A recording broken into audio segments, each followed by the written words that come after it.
Ladies and gentlemen, boys and girls, children of all ages, I'm Sankaty4 and welcome to Date Everything because yes, it's out in full now.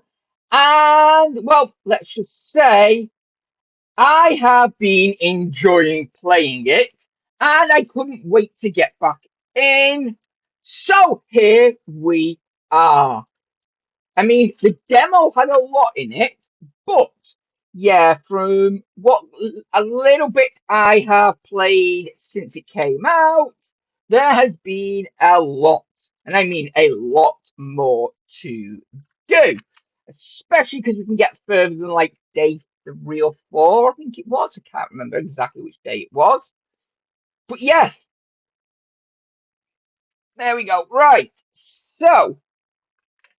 Today we're going to be jumping in, as I say, to a brand new game. And yes, let's me just where's there we go.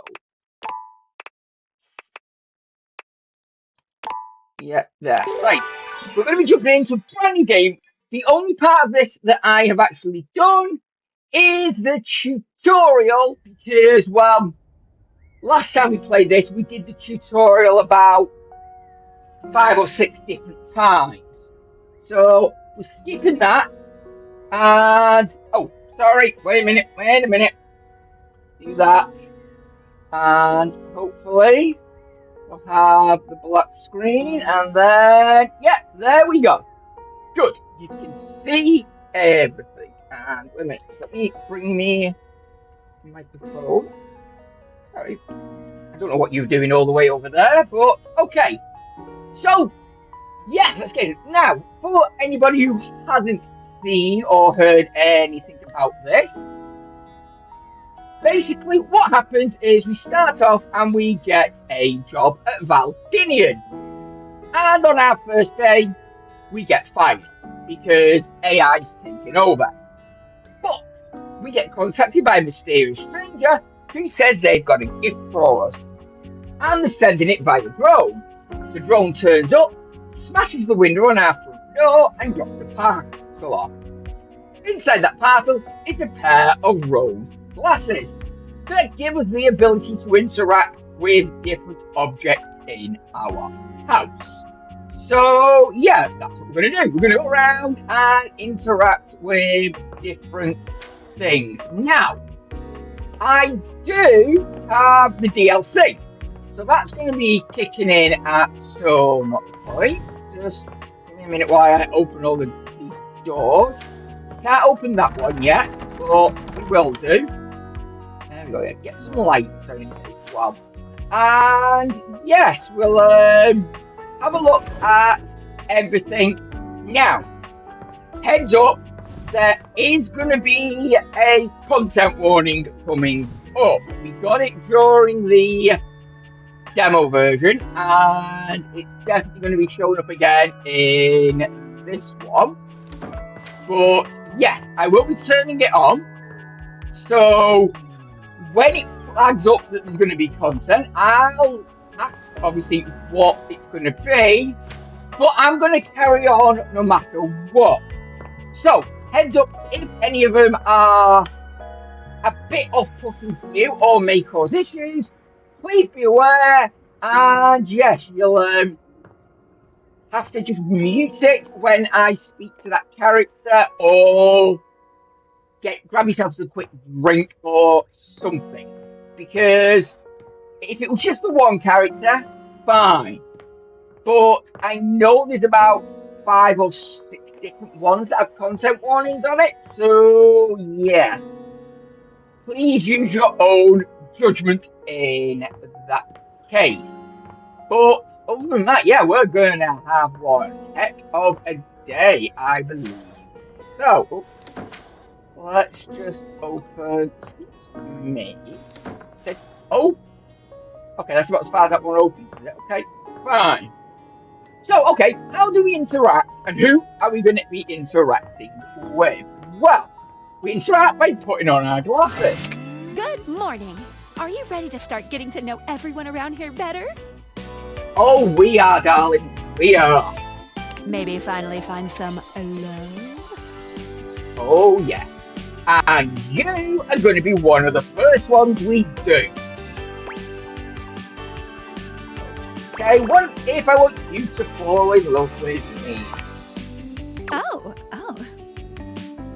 You certainly can. Okay, that's cool.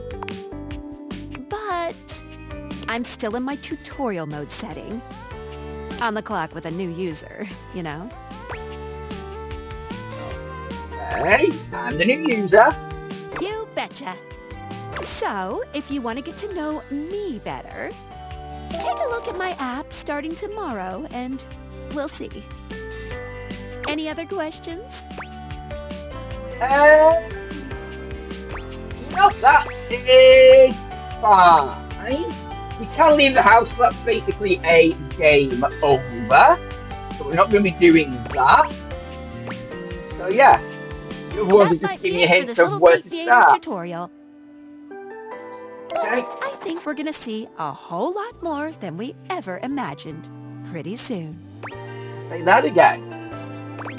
Okay, I'm ready. Let's date! Right, so we've got the glasses on now, and yes, as you can see in the top right, we've got 5 hearts. That means we've got 5 different objects we can interact with. And yeah, you can tell if you can interact with an object because it lights up. And some objects are the same entity, simply because things that are the same. So, all the doors are Dorian. Now, slightly because there's different types of doors. Yes, there's different Dorians, but it's still Dorian. Chairs are all the same person. Tables. Now, I'm not sure if tables. I think all the tables, even like the coffee table, are the same. All the drawers are the same. I think the only table, because it's not actually a table, is your desk. I think that's a separate one to the tables. But yes, there's plenty of things around. We'll get to them. But the question is, where do we start? And you know what? I'm thinking we're going to start. Now, I know you probably think, oh, he's going to go to his D20 and do that one. And trust me, we will be doing that at some point today. Maybe even on day 1 we'll start it. I don't know. First one we're going to look at is all the way over here. And yes. Oh, wait a minute. Oh, didn't realize there's 2 different ones. The fireplace and... Well, okay. Let's do you. So, I love beans. The fiery figure that stands before you nearly defies description. He's fire given form. But despite the hot air that radiates from him, there's something decidedly chill about his entire being. Hey, what up, hot stuff? It's about time we sparked up a conversation. I'm Dante, the fireplace. Yes, his name's Dante. Mm-hmm. Sure, we just met, but you could think of me as an old flame.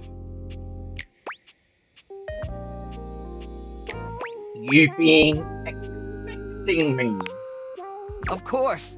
The hearth is the heart of the home. I seen what you're doing. I'm not doing much at the minute, to be honest. Kinda get me fired up, too. Okay, he's into voyeurism. Fine. I like the sound of that. Nah, not like that, little freaky-deaky indoor dork. Fired up to teach. And you need my help. Okay. Excuse me. I'm just spitting some flaming facts, friend. But it's all good, because I've been waiting for the perfect student. Student? Yup. If you really want to up the ante in this love hunt, you need to work on your pickup lines.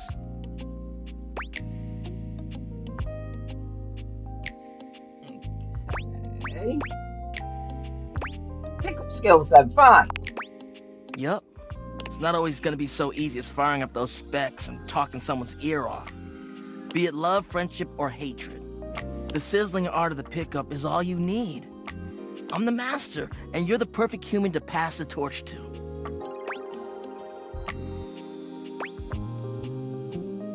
Okay. You know what? We're going to do this. We're going to go all in.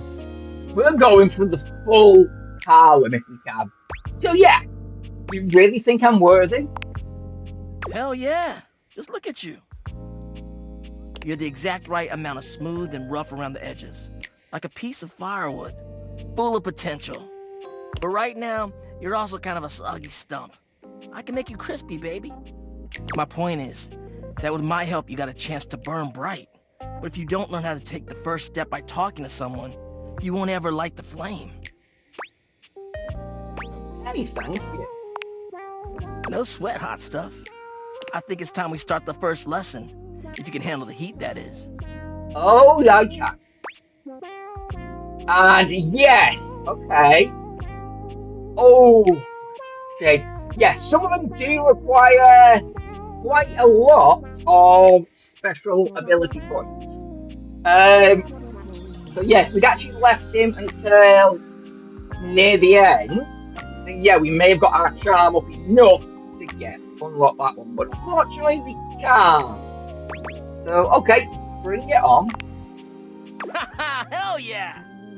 Tell you what, let's start with some punny pickup lines. See what I'm working with here. So what do you think?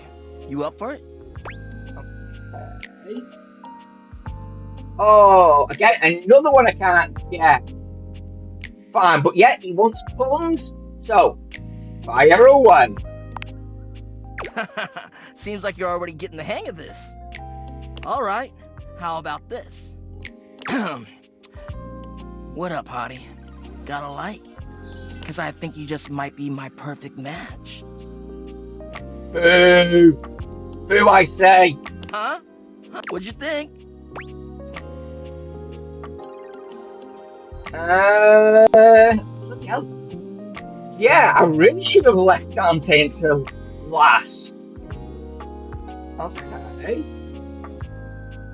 You know what? Yeah, look, I know I just booed him, but let's say, just for him, let's just say, yeah, it would work on me. See? It's fun, right? But I just can't send you out there with my trademark material. I gotta show you how to come up with your own. Teach a man to fish and all that. How would you mix it up? Stir the coals, you know? Okay. Let's say change the opener first. Okay. So what would you change it to? Oh, okay, never mind, I can't. I feel you, and I totally get where you're coming from. You see, that was all a trick question, or a lesson, I guess.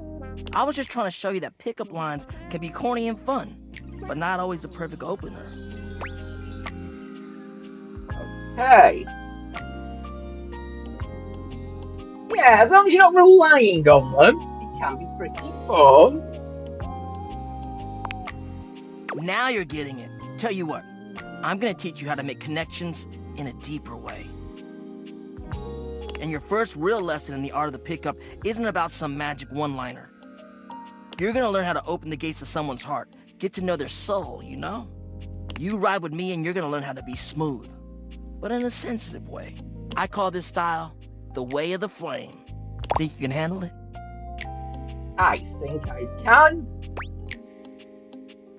Okay. Yeah, bring it on. Alright! I'll give you a day to cool off. See me later for our next lesson, you little firecracker. Later!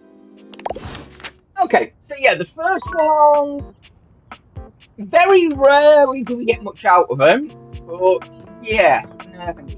And I think we're going to start, yeah, in this area for now, and then we'll just do one room at a time. So, okay, Maggie, we've already been introduced. Oh, no, I'm not doing Maggie yet, because, yeah, that gets me going around quite a few places.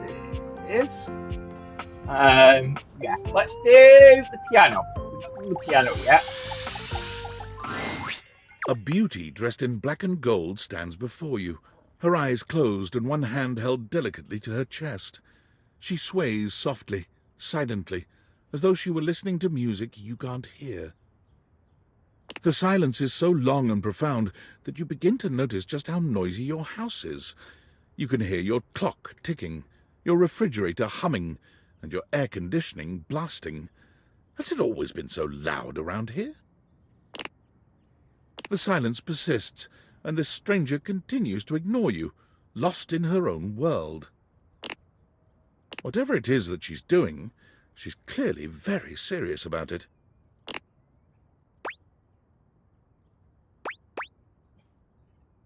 Okay, let's just discreetly clear our throats. You introduce yourself, and yet still she does not open her eyes. No, I clicked on to clear our throats. Okay. Are you okay? Finally, she opens her eyes, heaving a polite but obviously impatient sigh. Maestro? Hey, yeah, you had me scared for a second. What is scary about a performer crafting a performance? It was coming along nicely. Hey, chill, chill. Seems like you just stood there. That was door 33. Surely you recognized it. Oh, yeah, yeah. Not my personal favourite. I prefer door 31, but you know, yeah. It's an avant-garde piano piece, 33 seconds long by the composer John Gage. If you say so, love. Honestly, the man was a genius. I mean, the idea that music can exist without the presence of a single note. Breathtaking. You know, the very first time I played it was when I was in residence with the Dulce Mio.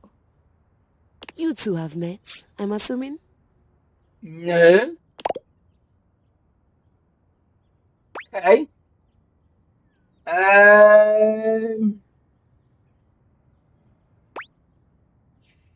Yeah, is that whatever you said his name was? No. Dulce Mio is completely different pronunciation, spelling, and comportment. Okay. I don't think I've met that one yet. Anyway, our audience that night was completely hopeless.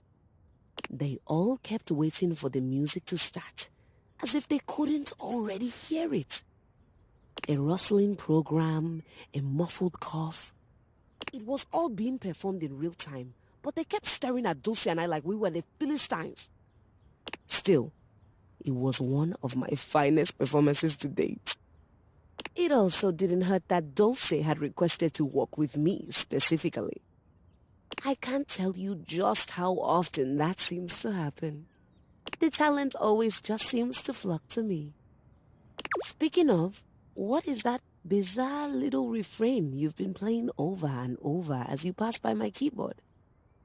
It almost seems like music. Very atonal. Okay.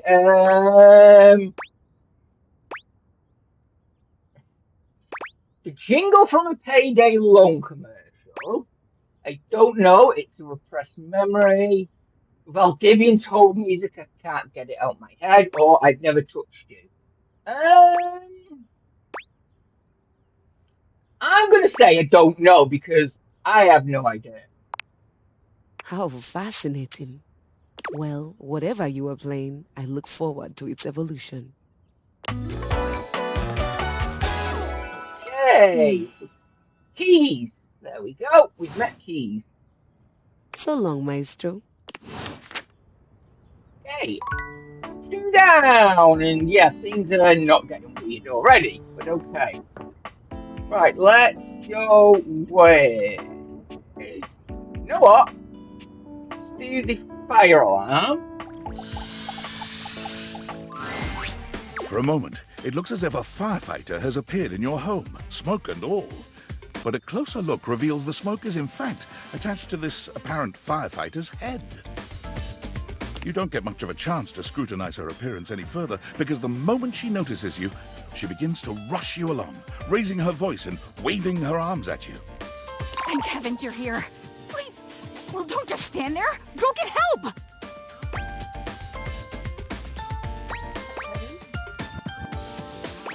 Yeah, what's wrong? What do you bleep mean, what's wrong? Don't you bleep see that? Oh. Now, is that bleep the fact that the batteries are dying because fire detectors, especially the ones that I seem to get, always seem to bleep when the batteries are dying? Or are they putting the bleep in there because she's meant to be saying certain words? I don't know, but anyway. So I bleep see what?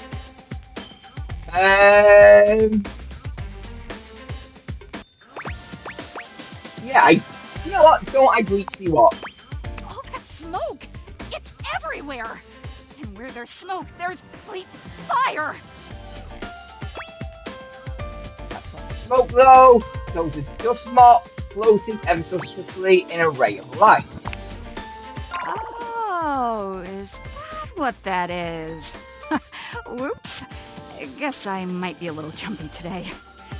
Bleep! Yeah, that's definitely factory. Otherwise she wouldn't have bleeped there. Okay. Yeah, could you maybe turn that off? Oh, yeah. Sorry. Let me just...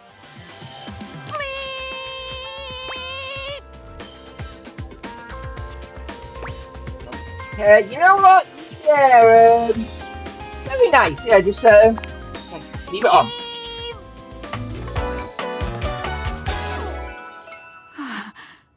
Armor. Okay. Armor. Oh, I'm getting a reading. It's a secret feature. Okay, so already we've met one of these. Okay. Yes. Tell me about it. It's called Content Aware. It goes off whenever I have the feeling that something a little off-kilter might happen.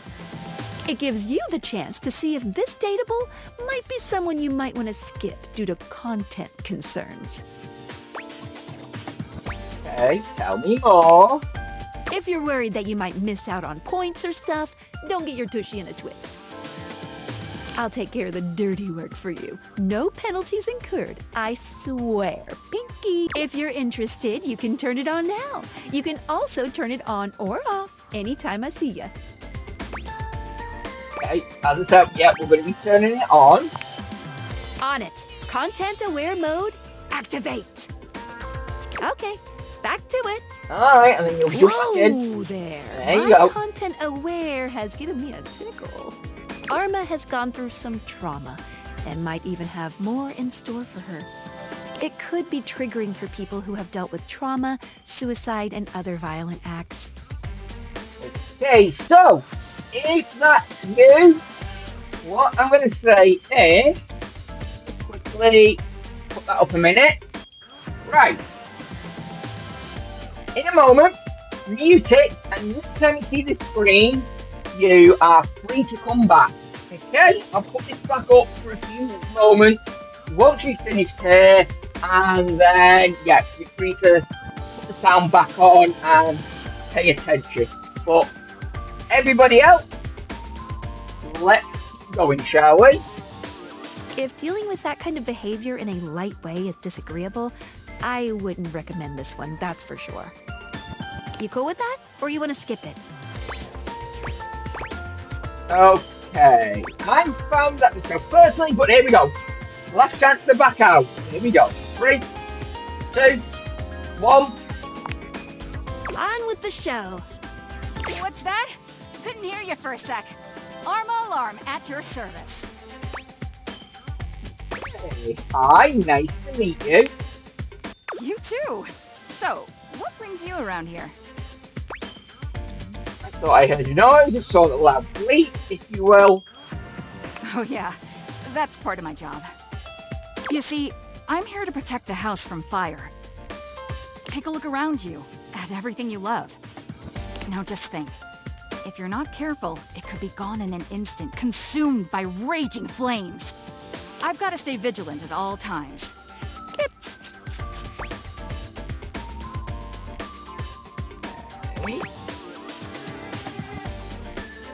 I might start to find myself getting rescued by you.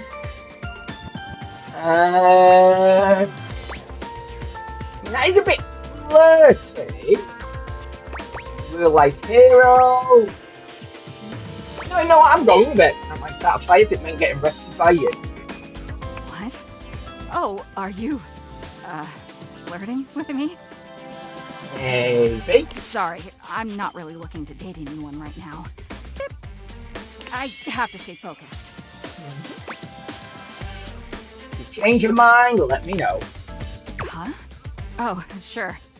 Anyhow, I'm really busy right now trying to make sure we don't all die. Maybe it would be best if you came back another time, alright?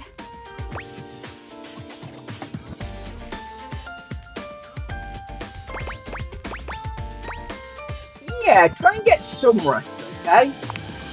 Armor ignores you. Right, and just in case people have got it muted, just do that. So, welcome back if you did have it muted. If not, well, this next bit's going to be a bit redundant. But we weren't learning too much on that one. She's basically here to protect the house from fire, and yeah, she doesn't rest. That's the gist of it. But okay, let's get going, shall we? And got a message. Okay. Oh, it's Sam, our best friend. Hey! How's Hey. things in labor limbo? You been using all that extra time to do anything fun? Oh, I have. Yeah, have I got a story for you? Thank God, I could use a little gossip. Okay, so I got a mysterious package from a mysterious person. What, just out of nowhere? So Yeah. what was it? Yeah, glasses with a certain power. What power?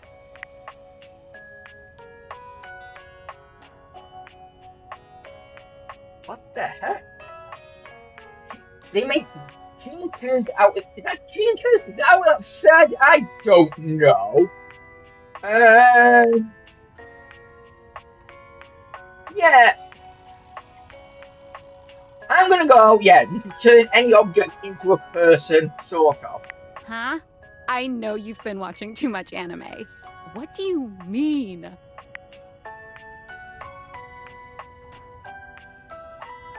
What do I mean? Well... Yeah, exactly what I said, and there's more. More? I'm still on the first part. Okay. Yeah, let's not completely freak her out, but yeah, I'm getting to know them. You understand how insane you sound right now, right? Like, if you were literally anyone else, I'd be like, oh, this person thinks I'm stupid. You're serious? You're not fucking with me? Unfortunately not. Oh, so you meant in a bad way. Okay. Yeah, 1,000% serious. Just, what do you mean? Like, how? What? You seriously have magic date furniture fuck glasses? Yeah, they're called date viators. Date theaters? This is too much. I'm not equipped to process this today. I'm logging off. Goodbye. Okay. And yes, tinfoil hat is the one who sent us the glasses. Okay. Right. We've got 2 more to do, so I think Skylar can be one of them. Hey, how's your day going? Forging some new relates? That's short for relationships. I think about this stuff a lot. Okay, and yeah, I'm having a blast. Oh, yes, I knew I was good for something. how about a nice menu? I have lots of different ones, all different styles. Here's the main one. Welcome! What can I do for you in my main menu? Yes. I want to chat about you. Let's.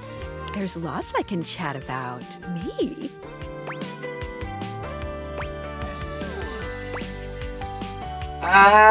Let's talk about some of your features. Oh, definitely. What's on your mind? Right, well, we might as well start at the top here. Oh, sure, specs. Specs stands for smarts, poise, empathy, charm, and sass. These 5 qualities are measured on your personality using the specs menu. There's also a glossary button in the top right corner if you want more explanation on what each means. Anything else you'd like to know? Okay, yes, we'll just keep the top lock for now. Oh yeah, we'll stick that one. And we'll get more. Anytime there's a first-time change in relationship between you and a dateable object, you will be rewarded with 5 specs points in one attribute. Think of it as you growing in experience dating a vast array of personalities, each with something to give you. But don't think you can just keep switching between relationship statuses on the same object over and over again to get a lot of points. Only the first time there's a change from neutral will there be any specs awarded. Any other specs questions? Yeah, okay, just so we know, are they any good? They are. Or at the very least, you get something fun out of it. But don't worry, if you can't reach a certain specs dialogue choice, the worst thing that you could miss out on is a collectible. No love, friend, or hate endings are gated behind a specs check. Any other specs questions? Nope, I got what I needed out of you. I got, the little boost thing there. Yeah. But we might as well ask the final question right here. Great question! Each dateable object gives out 1 specs attribute when a relationship has been attained. I call this alignment. You can check a datable's alignment by looking at the specs badge in their Datadex page. The badge corresponds to which stat is given. If you're looking to grow to a certain specs build, this will really help guide you towards who you should prioritize. Any other specs questions? No, I'm good. Anything else you wanted to know about features? Yes, I'm good here actually, that's fine. Cool. What can I do for you in my main menu? Right, that's about you again. There's lots I can chat about. Me? Yeah, can we talk about how all this dating objects thing work? Oh, my favorite subject. There we go, this is the one we wanted. Sorry, all that was useless. What do you want to know about my lore? Yes, your lore. Yes, how did he work in the first place? Vibrations. Indeed. Okay, that's it. I'm being overly simplistic. Have you heard of string theory? Yes. Can you date string? No, it's too small a constituent part. Okay. Think of how when you speak to a person, you speak to their whole discrete being, even though they're really just a big old collection of cells. Date Theater technology is based on thing theory. Thing theory theorizes that at large enough scales, all objects and concepts coalesce into their own one-dimensional wavelength that unifies all of that type of object throughout the universe. Okay, go on. Any object that makes up any specific wavelength is connected to all other objects on that wavelength, which by virtue of being complex enough then forms a Gestalt consciousness. Humans just never had a way of speaking with those consciousnesses until now. Okay. when the whole becomes more than the sum of its parts. With objects, it happens as a plank of wood slowly becomes a toy boat. The wood didn't change, but its status did. And once it's more toy boat than plank of wood, it changes its wavelength. Its thingness is vibrating differently enough to find a new signal or spin. Okay, so when does each separate wavelength form? Once the object or idea becomes large enough to have its own state, it breaks off the wavelength and forms a new one. That's why tables are different than chairs, even though they might be both made from wood. Their thingness is vibrating differently enough to find a new signal or spin. I like to call the wavelengths animus, but you can use any term really. This is how we can directly acknowledge these things' existences. Dateviators vibrate along each of these anima. That's why when we awaken something, it wiggles a little. What did you think about that? Very nice. You know what? Yeah, it makes perfect sense to me. Of course it does. Yes. Listen, I'm glad you asked me about this. You see, my inner workings are based on some very specific tech that was created by one of Valdivian's founders. I'm gonna show you my insides. You ready? Wow, that was quick. Yes. Oh. Cool? Skylar points to her own Dateviators and invites you to look closely. You see there is a small space just between the lens and the earpiece. This is my suspension. It keeps these Dateviators running. It's not doing great. Okay, yeah, I'm sorry to hear that, but why would glasses have suspension? Ding ding! That's exactly the thing! It's a very special type of suspension. A suspension of disbelief. Oh, really? I know. I'm a sad pair of lenses here. Basically, it works super hard to make everything in this little love experiment work. But it's strained, really strained, with all these wild things going on around here. Talking to objects, objects having names and hidden lives and sexy human bodies and everything. I can barely handle it.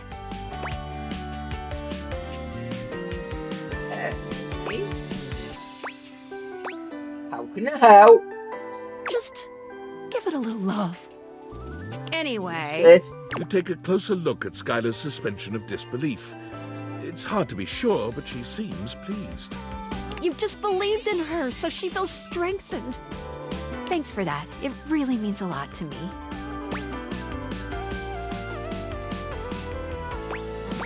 Yeah, only because what you said made sense. Good enough, I guess. Hey, that's you done for today. We've got one more to do, and yes,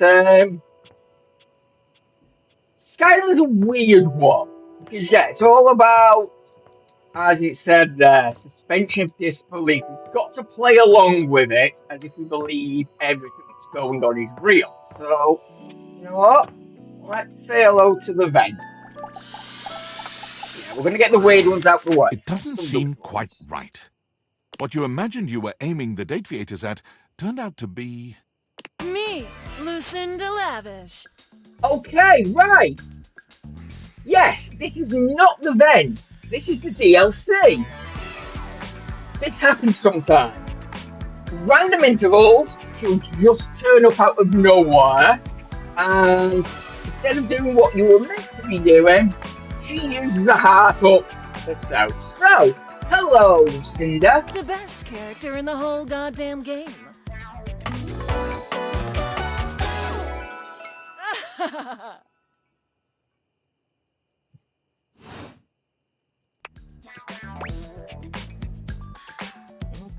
Hey. I'm not going to say she's trash. I'm going to go along with it, yes. Hello, best character in the whole goddamn game. Damn straight. Watch this.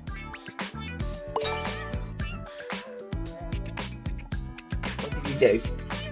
You gave me 5 charm. Okay. I can just do that. Make you more charming. Right. Thank you. Welcome. Honestly, though, it's just because I adore that fantastic red shirt you're wearing. Because I made it. You bought the very expensive DLC, and I'm your reward. Yeah, it was pretty expensive. Disclaimer, it wasn't that expensive. And so I'm the character that's worth the most.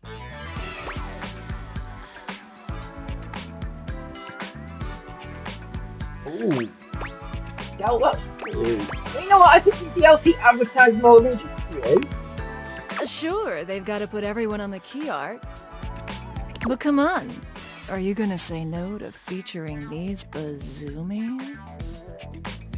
Lucinda mashes together her ample bosom. No comment on that one. Front and center, bazoomies! Hey. You know what? Let's go for it then. Give them here. You wanna give my bazoomies a squeeze? Yeah? Which one? Left or right bazoomy? Ooh. You know what? Let's not be greedy. Right is always right. You give her right bazoomi a squeeze. It feels firm, yet tender. Exactly what you had hoped. Nope. I'll save the other for later. Thank you for giving me your attention. I didn't have much choice, to be honest, but you're welcome. But a lavish lady has to always leave her little lover wanting. I'll see you around, lover. And who knows? You might just get lucky.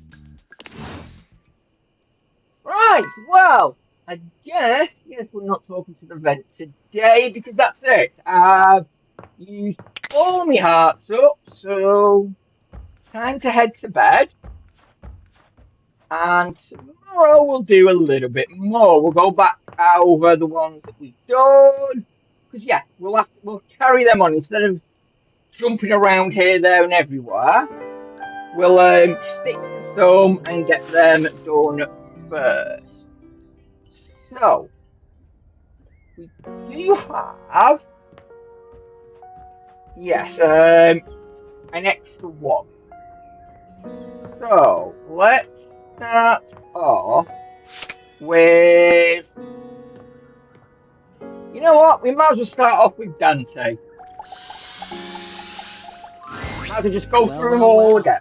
The enigmatic Amber returns for another lesson. You ready? Yep. I'm stoked. Remember what he said. Puns. Nice. We're gonna stick with getting to know you, but it's time for a new kind of icebreaker. As you might know, ice sucks. So we gotta break it. First off, what's the worst way to get someone's attention? Punch him in the face. Flowers. Yes. You know what? Unwanted touch. Right! That's just an insincere and unsolicited form of selfish flattery. And for what? Someone who does that isn't trying to get to know you, they're just being a creep. So the real question is, how do you start a conversation with someone you don't know in a respectful way that also shows you might be interested in them, and hopefully makes them interested in you? Tricky, right? That's what we're gonna explore today.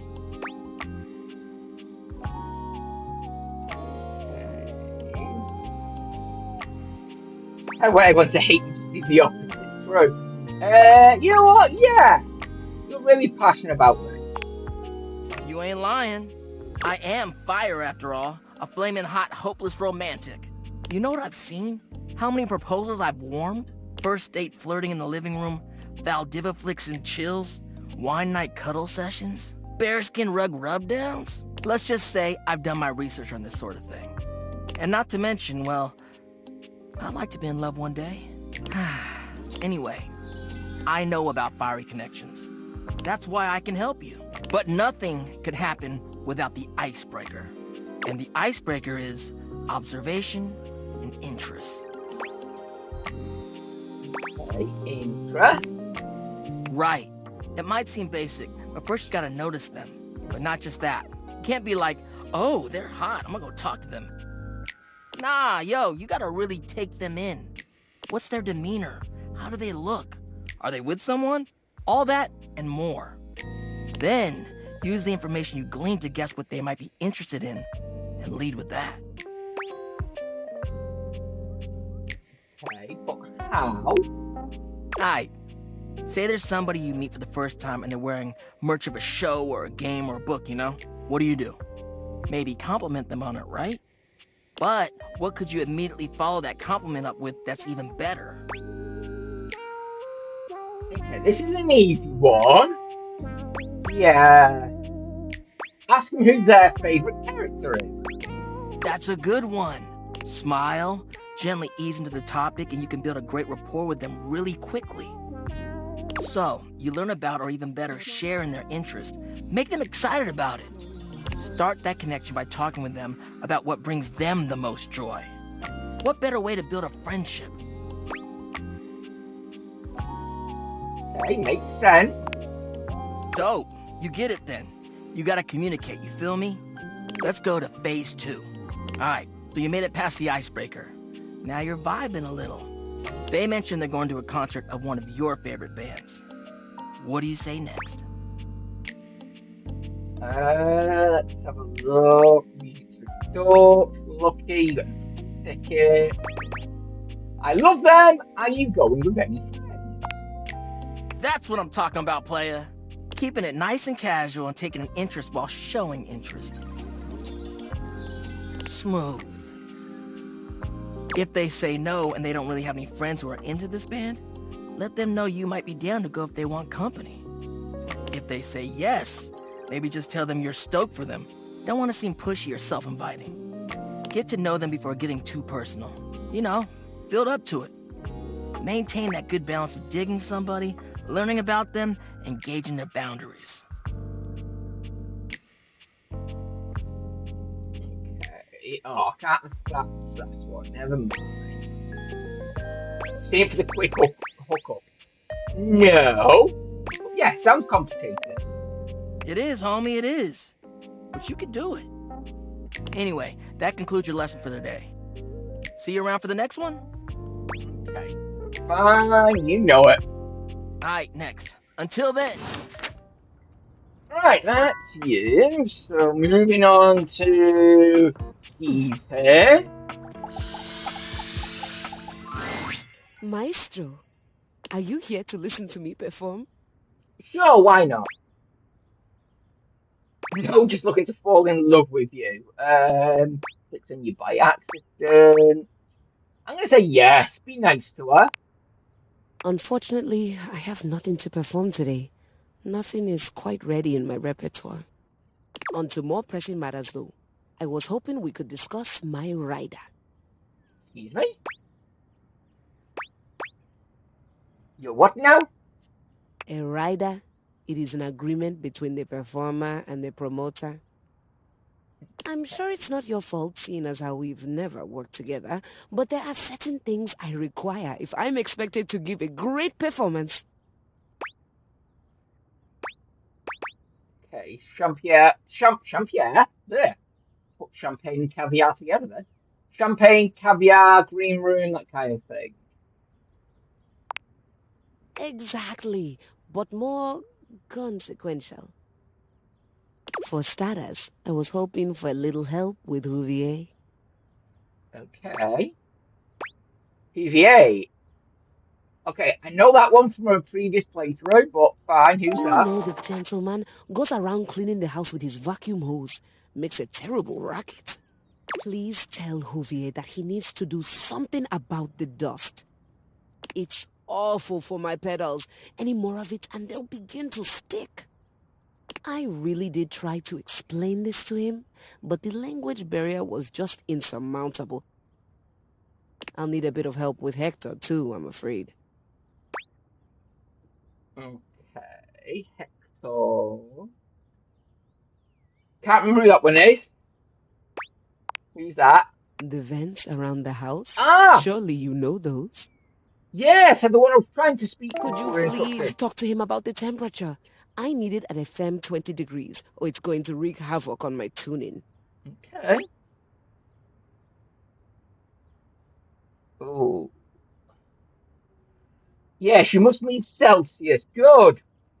Yes, but unfortunately, by the sounds of it, we're Americans, so that sounds way too cold. Cold? Not in Celsius. Or perhaps, as we are currently outside Sweden, you know of it as the centigrade scale? Yes, I know what Celsius is. I'm British. Yeah, why doesn't he keep it at the temperature you like? Honestly, I think my accent got in the way again. Same with Lux. I like to be lit a certain way. Okay, who's Lux? Lux? The lights, the lamps. Perhaps the light switches too, but I simply can't be bothered to check these things. Speaking of, do we have a lighting designer on staff? Not that I know of. That's all right. I was somewhat prepared for this. My friend Celeste was on a loan to a community theater once, and she told me all about their adorable little budgets. Now, if it's all right with you, I'd like to get back to rehearsal. Please do let me know what everyone says. I'm eager to jump into our work once the issues are addressed. Adieu. Okay, so we can't do any more with keys until we've spoken to Lux, Hector, and Hoover. Fine. Well, we'll get onto them in a bit. Right. A minute. Who? This is the problem I have now. Is I forget because I know who I forgot. It's okay. It's Skylar. I forgot. Do Skylar next. It Right. appears that your Oh. intentions have gone awry once more, as the interloper Lucinda Lavish stands there instead, striking a pose. Okay. Hello. It's me. I said I would return, and now I'm going to give you a choice. Okay. I love choices. Thank goodness. Tell me, lover, how would you like to know me? Ooh, horny. About who you are on the inside. You said you were the best character in the game. Do we want to go horny? That's the question. Yes is the answer. Good choice. You bet your sweet bottom, baby. Because my secret is, I'm not actually Lucinda Lavish. I'm Lucinda Lascivious. Eh? Hi there. No. Oh. Oh. Oh. Oh, hello to you too. I've got, let's say, a special circumstance. One that allows me to bend the rules. Come here, baby. I've got a special place where no one can see us. Okay, wait a minute. Let's get the sensor ready, just in case it goes a bit inappropriate. Yeah, we've got that ready for us. Okay, here we go. And I'm ready. Lucinda takes you to a rather strange place. You can't quite make out where you are, but you are certain you are somewhere near your house. It could be that she's right. No one else can see you here. No one else who has any say, that is.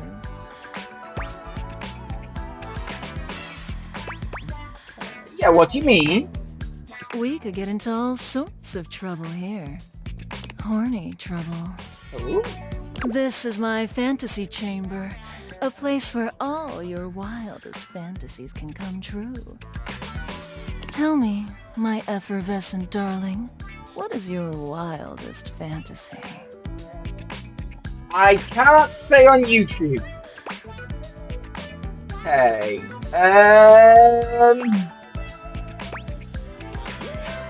Taking place on giraffe. Okay, that one is interesting.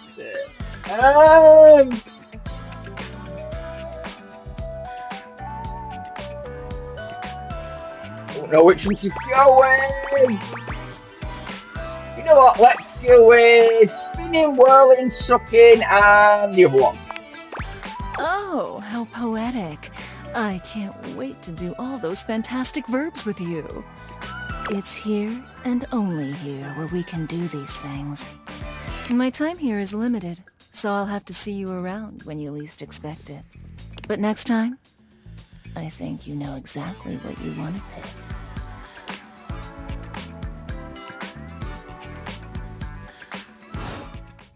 Okay. Fine. Right, in that case, now come speak to you. Bleep! Fire! Fire! Bleep!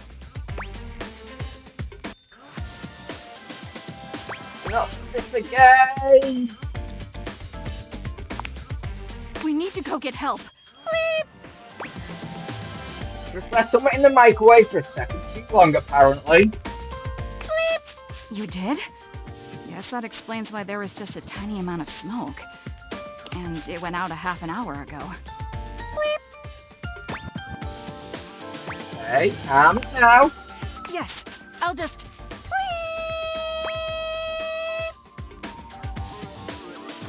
Yeah. Fitness is a real thing, you know. That should do it. So, what brings you to my neck of the woods?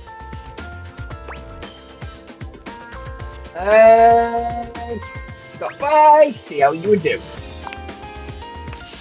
I'm 100% ready for anything. Armor holds her arm up to stop any further conversation, her eyes narrowing. She sniffs a few times. Wait a minute. Do you smell that? It smells like... Incense, stale fat. Yep. Impending detonation with these precious eardrums.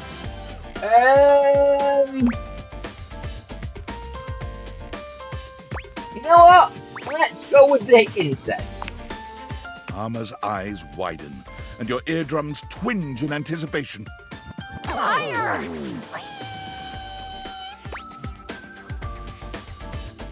The pain! It hurts so good! We need to get everyone out of here! Okay, we're okay. We're not on fire. Are you sure? How can you be totally sure?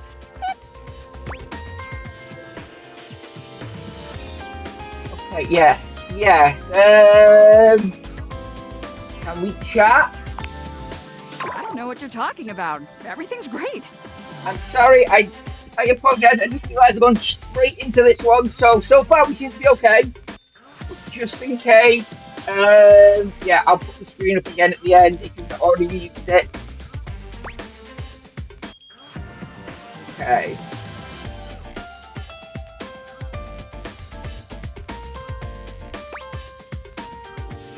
Yeah, you're pushing yourself hard. You're making mistakes. Why?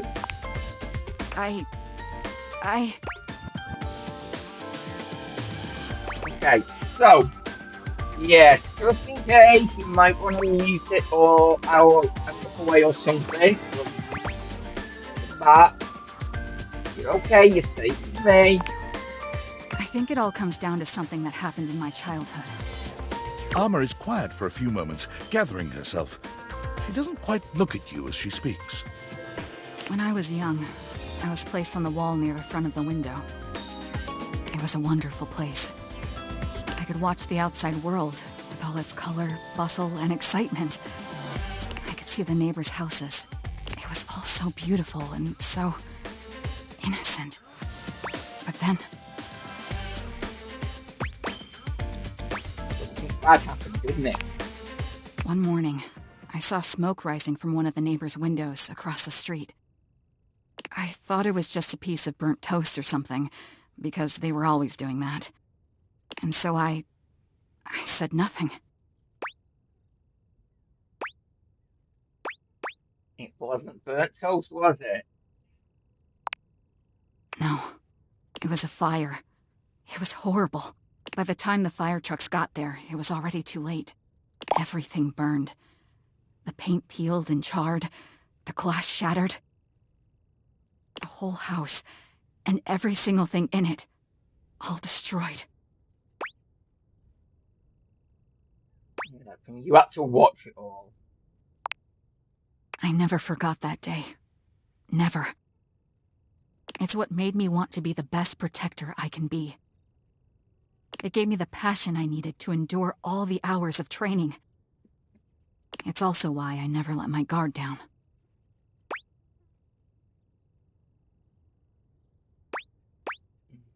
Okay, and yes. Now I really understand. Thank you. Yes. Now you understand.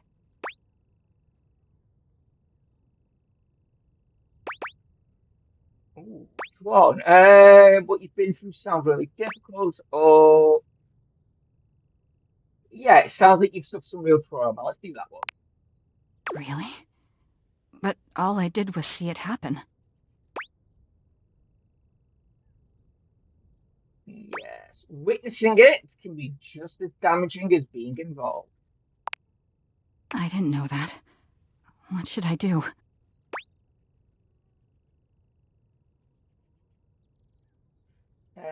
Surround yourself with calm, with others who love you. No, make healing yourself a priority. Yeah, look after yourself, mate. You, whatever it means to you, I think you should do that. Okay. But what about my job? Yes, I'll do that for now, apparently. You would do that for me? And yes, I will do it for anyone, but no, we're trying to get you to fall in love with me. So yeah, I would. You mean you think of me as special? Maybe when I'm better, I can follow up on that feeling. I'm going to get started on my healing journey right now.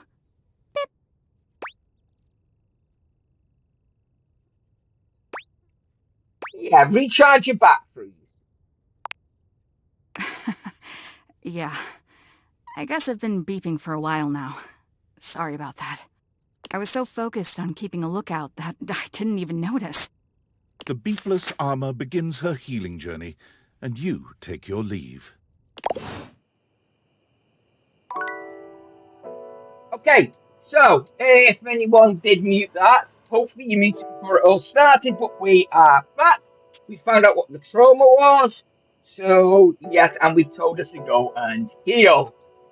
Right, so we've got one left, and that means. Nope, that means. Thank you. Skylar! Hey there, oh great purchaser of DLC. Hello. Um. No, I'm just a humble gamer. Perish the thought. If you're wondering where those extra datables are that you purchased, fear not, for I can guide you. Thank you, but I've already met one of them. Okay, so yeah, where are they? The first one, Mikey, it's really easy to find. He's the neat little treasure chest right next to your bed. Okay. Thank you. As for the second one, Lucinda Lavish, Yeah, we've met. I've met her. well then, let's get to the menus because I can't help you anymore. Oh, sorry. Anyway, enough of tutorial lady. It is time for Menu Lady. Welcome. What can I do for you in my main menu? Hey, we'll talk about you again. Let's. There's lots I can chat about. Me? Okay. Yes, dating object. Oh, my favorite sub. What do you want to know about my lore? And you know what?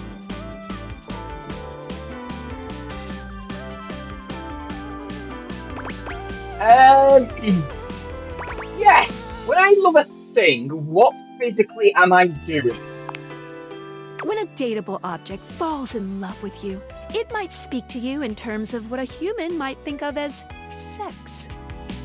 It's not. It's more that your two consciousnesses are intertwining in the vibrational ether caused by the focus of my lenses. Basically, you're not having sex with your furniture. Fine. Yeah, but what if I wanted to? You can do that on your own time. I don't need to see that. What did you think about that? You know what? Yeah, makes perfect sense to me. All right. Ooh, my suspension just gave a little wiggle. Skylar shows you her date viators, turning them so that you can see her suspension of disbelief. Skylar's suspension seems buoyed somehow, happier than you'd last seen. She feels even stronger. Thank you for that. It really means a lot to me. Okay, fine. Yeah, Skylar's a weird one. But let's get back upstairs, into bed, and start Friday off. Oh, wait a minute. What's going on again? Oh, I thought things were going too well. Bear me a second. Just pause.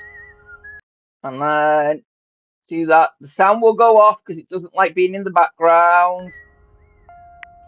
Come on, Mike. What's going on? No, stop jumping. I'm trying to do stuff. Okay. It's fine. That's fine. Yes.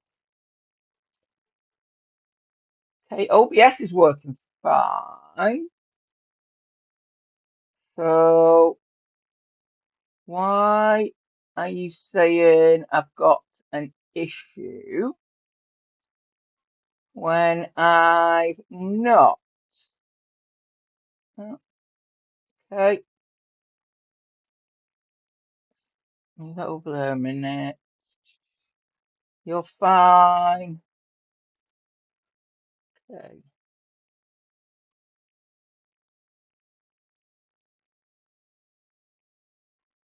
Yeah, okay. No, we're fine. We're back up. I don't know what's going on. Just saying that, yeah, I had an issue with my connection there, but no, we seem to be all good. Right. Let's go through them all again, shall we? We have to get to the end of these before we get on with looking at some of the others. Otherwise, I'll forget who's done it. Now, I know I can't do you. So, glasses on. Let's say hello to you, assuming we don't get interrupted. What do you know? The little pickup embryo is back for another lesson. I hope you're ready for some more complex pickup strats. Sure.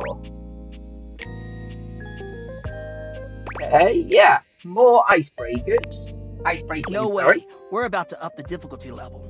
Oh, interesting. Last time we worked on what do you do if you have mutual interests like a show or a band. But what about if you don't have a ton in common right away? How do you get to know them then?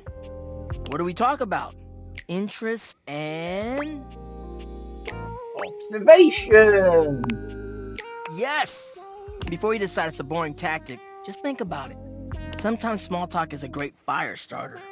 And look, I know not everybody is instinctually great at chit-chat, but like any great skill worth having, it requires attention and practice.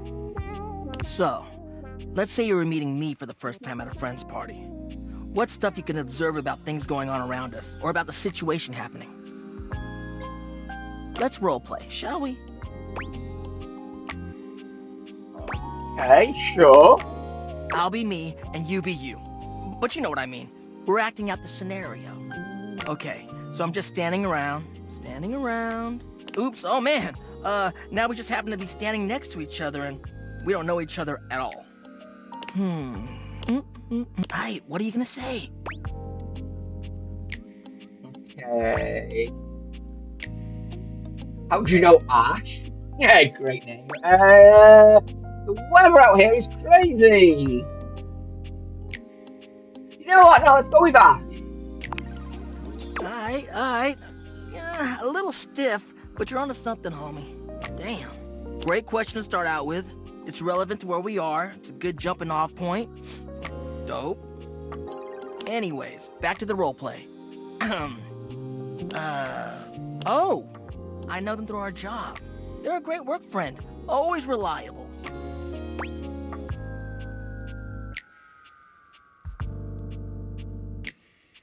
You could rely on me. Okay.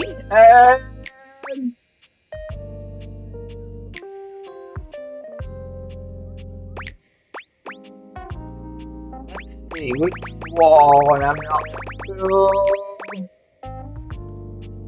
Go away, you two. You are bugging me now. Sorry, give me a second. It's saying your connection is out. I don't know why, but it's fine. Okay.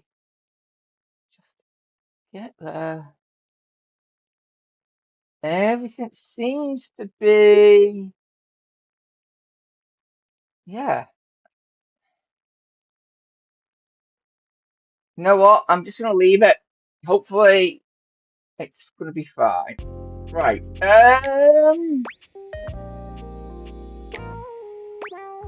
You know what? You did say he likes puns, so let's go with that one.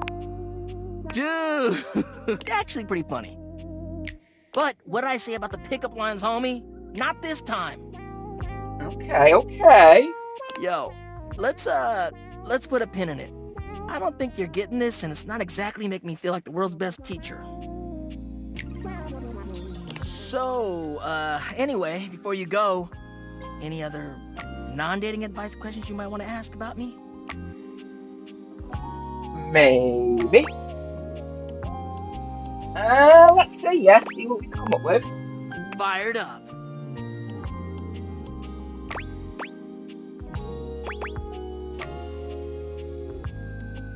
Yeah, what's your biggest pet peeve?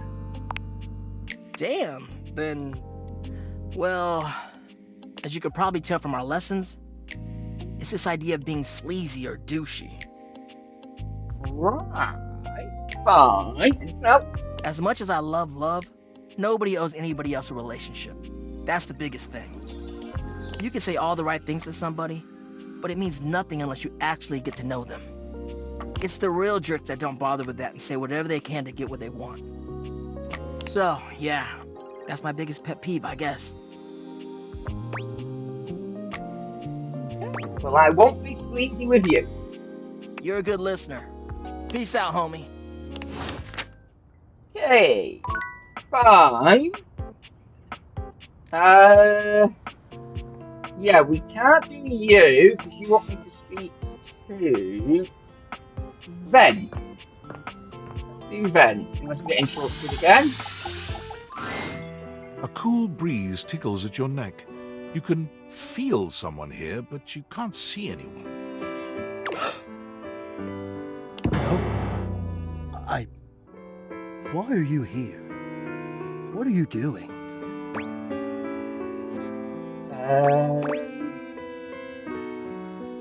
Yeah, I'm just saying hi. Hi. You're saying hi? You're greeting me? So casually, like it's easy, like it's nothing. Not now, not here, not yet. Please, please, I'm not ready, not like this. I've dreamed of this, of meeting you, finally. And now the moment is here. I just can't, not yet. I'll be ready when you come back. Hey, fine. Right, I'll remember this time. Heads up, just in case.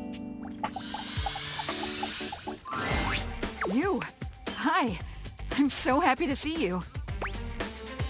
Hey, you seem much better than the last time. I feel like a huge weight has been taken off of me. I owe it all to you. You helped me release the burden I'd been carrying for so long. Okay, made you feel more relaxed. You have no idea. I'm not sure if you noticed, but my batteries are totally full now. No more unnecessary beeping. You're killing it. Great. Yeah, well, that's great. Not to mention, releasing all that tension and anxiety has given me so much more energy to focus on my job. I've set some new records in my training, and the relaxation has been far more perceptive. Thank you so... Wait a minute. Oh, okay. What's going on?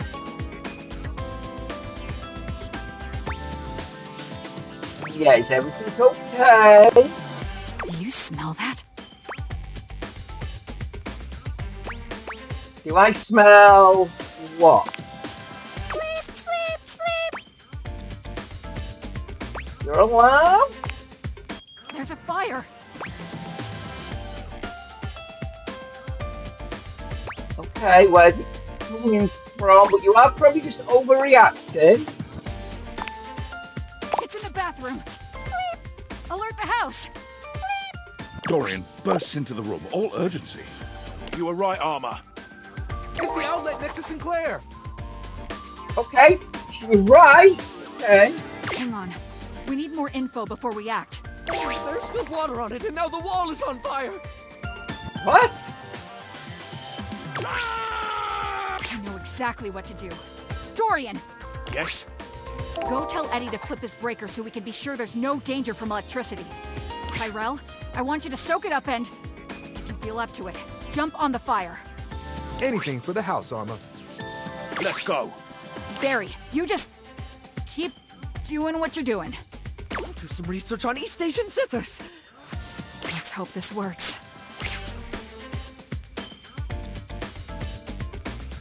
Amidst the chaos of the fire, Armor stands firm, shouting out orders and ensuring everyone in the area is safe. It all happens so quickly, but when the smoke clears, your home and objects are all relatively unharmed. Woohoo! Okay. We did it. The fire's out. Yeah! Way to go, Tyrell. You were awesome. So were you, Dorian. Well, I'm gonna go dry off Wallace. Crisis averted. I'll flip the breaker back on and have Tony take a look at that socket. Wonder what got into Sinclair.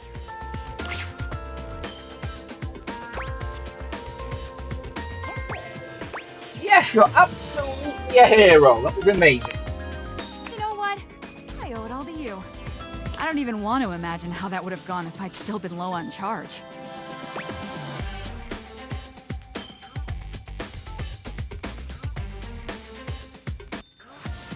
Okay. Now I'm a deputy fighter. But you know what? Come on then. Give me a lesson in CPR. Seems to me like all you need is a little mouth-to-mouth. Usually when we train like this, one of us plays the patient in distress, and one plays the paramedic. I'll be the patient. Which would you like to be? Oh. Well, before they came up, I did say the patient, so I'm sticking with it. Then let me take over. You do your best to play the part of the patient in distress. But once Armor's lips find yours, all pretense of training fades away. There is only you, her, and the budding connection growing between the two of you.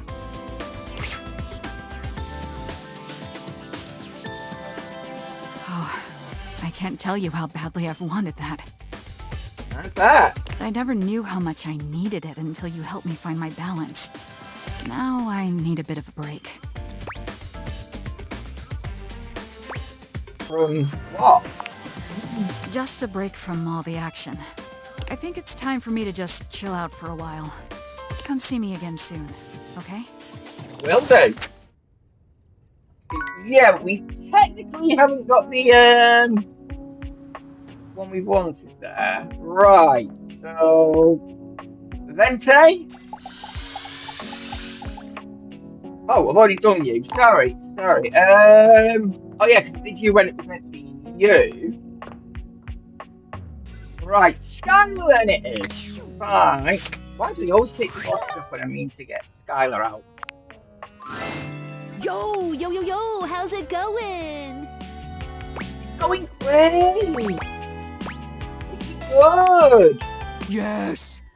Okay, there's a little tidbit I want to share. You might be wondering how all this dating technology works. Oh! Yeah, I thought so. If you're ever curious, you can ask about my mysterious inner workings in the Chat With Me menu. Done that, What yeah, can I I know. do for you in my main menu? Yeah, that's about you. Oh, let's. There's lots I can chat about. Me? Yes? Oh, my favorite subject. What do you want to know about my lore?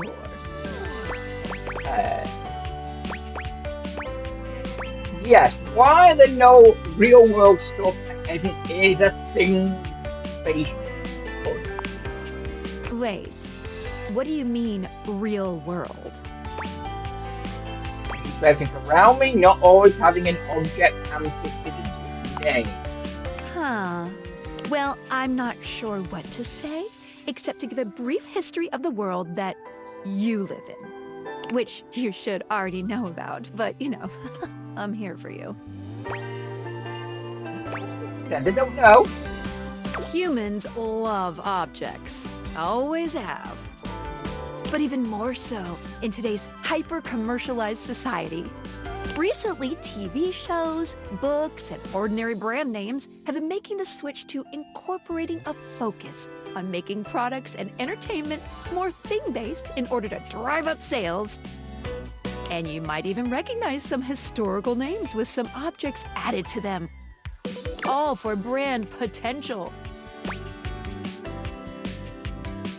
Yes, I love things, and I love buying them too. The more things in the world, the more things to love. Right? What did you think about that? Yeah, makes sense. Nice, thank you. Oh, my suspension. What's that she's saying? Skylar removes her dateviators, holding them out so that you can see her suspension of disbelief. Skylar beams at you, her eyes glimmering behind her glasses. Are those happy tears?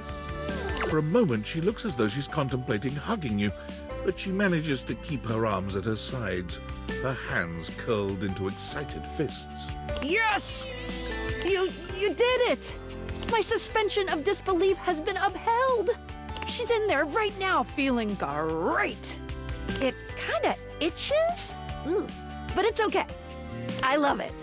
There's a few moments of silence as something seems to dawn on Skylar. Her smile softens, her eyes warm and inviting. I love you. Oh, good. Will you accept it? Yes, of course. Tutorial friend. No, of course, Skylar. Accepts your love. And just like that, Skylar is back to her chipper self. But the warmth in her gaze remains. Yay! Love, love, love! There we go. We've got one person to fall in love with us. I love you. Okay, what do you give me? Charm. Okay, number 5 in charm. Okay.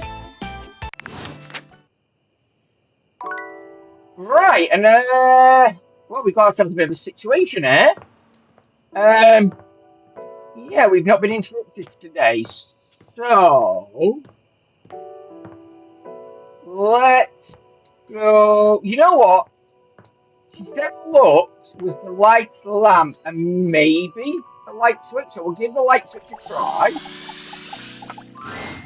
For a moment, you Yeah, wonder it if your is. dateviators are malfunctioning.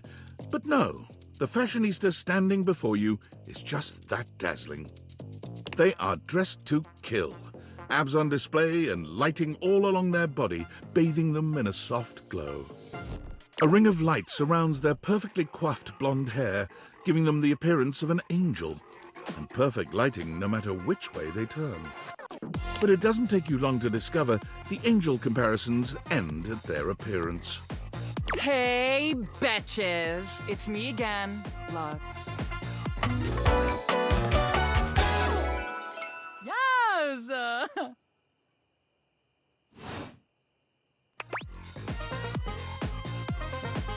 Yeah.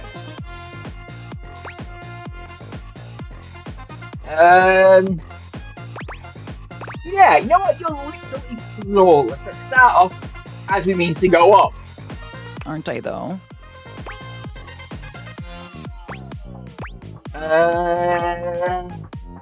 Yeah, let's keep the flattery going. Perfect in every way. You're saying all the right things.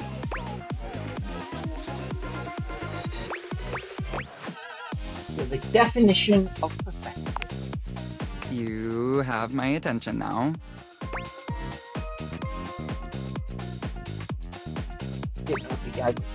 No, never change.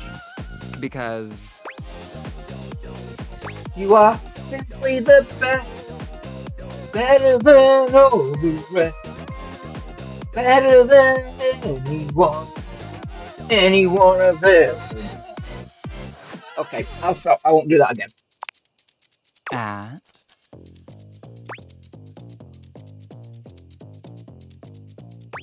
Everything. Okay, now we're dating. That means that you need to follow certain rules. You must be dressed to impress at all times. You must take me out to the most chic restaurants for every meal. We will only have sex when I want to film something for fans only. And the relationship is over when I find someone richer or more famous. Sound good? Yeah, sounds great. Congratulations! You won! Bloody hell, that was easy. Wow. Okay, I wasn't expecting I that. love you! Or something, IDK. Right, what are you giving me? Sass. Okay. Fine. Yeah, that was a weird one. Hey, fine. Jeez, all the lights are, yeah, sparkling now. That's nice. Oh, I do like that. Right, okay.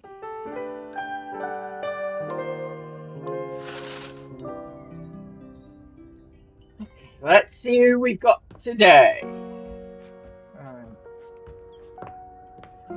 We've got you, Dante. Start off with you. Homie, ready for your penultimate lesson? Oh, okay. We're nearly done with you. Fine.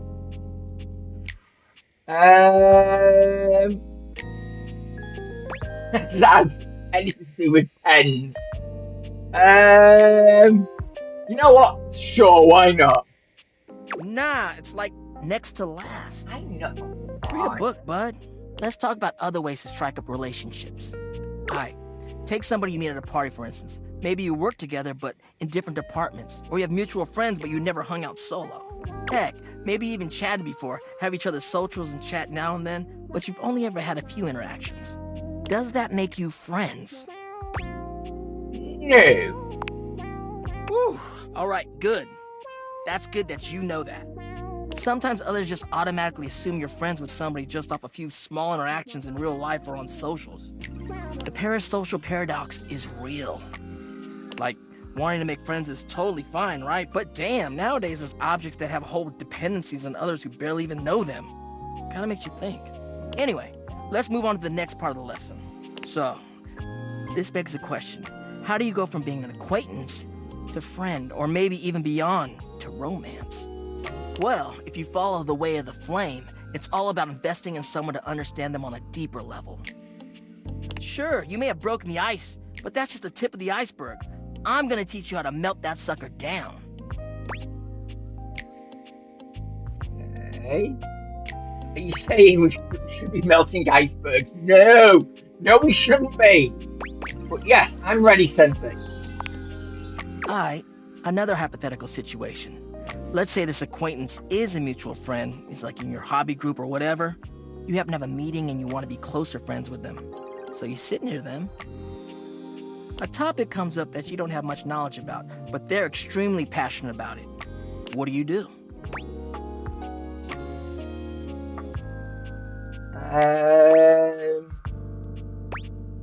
Yes, nod and ask questions. On the ball, showing that body language, that active interest. Okay. You may not understand everything about what they like, but you want to learn more because you're interested in what they have to say, and by extension, them. You're really getting the hang of this. Thank you. All right, nice job. That concludes our lesson. This is really fun. Have you got any questions for me before we go? Yeah, sure. I love talking to you outside school. Fired up. Okay. Yeah, what aspect of love do you think is most important? Well, it's about actually making sure you build a friendship with a prospective partner. Humans are out here getting into situationships and they don't even think about actually accepting their partner for who they are. Like, no, you ain't gonna change a person to your whims just because you think they're hot and want them. You don't get to change how they are to suit you. Don't try to just make someone into something they are. Yeah, you need to be able to be vulnerable with your partner. Even though your attraction is often what leads us to talk to someone for the first time, it only goes so far. If you want a long-lasting relationship that is sexy and mutually fulfilling, it's about the personal trust you build with them based off your mutual friendship. That, to me, is the most important thing. You know what? Thank you. You mean hearth? Thanks for the chat. I'll see you at the next lesson, huh? Okay, so we've got one more to do with you. And alright, let's see how you're getting on today. Hey there. How's it going? Haven't seen you in a while. I spoke to you yesterday. Things are good. How are you? Me? Oh, I've just been chilling here, relaxing, doing a whole lot of nothing. Been nice to back off from working and stressing so much. That's great. I'm glad you're taking a break. Me too. Wanna help me finish this tub of ice cream? Sure. Tub of ice cream, you said? Yeah. Well, tubs, actually. I've been through about 3 today. It's either that or... Eating healthy? Yeah, that. Anyway, I've been great. I've realized that I don't need any stress in my life. And to avoid it, I've committed myself to a new pastime. Hardcore lounging. Ella put me onto it. Okay. Oh, that's a new one. Yeah, there is a thing such as balance. Huh? You mean I need to get back to work? I guess you're right. I mean, someone is probably counting on me somewhere. I'll get back to business in a bit. Just gonna hang here a few moments longer. Okay, so hers is going on a bit longer than I thought. Fine. Right, Vente, back to you. You look like you have something on your mind, my beauty. Yeah, he says she needs the temperature to be an exact degree for her to play. Ha! Of course she did. 20 degrees, could you imagine? Actually, I think she meant Celsius. What? The nerve. I'm gonna be able to help. Perhaps. I have a converter around here somewhere.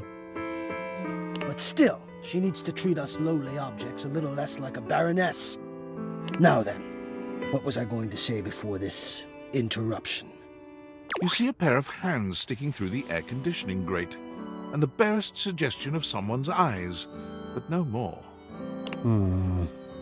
What do you think? I can't fall in love with you if I don't know what you've done. Okay.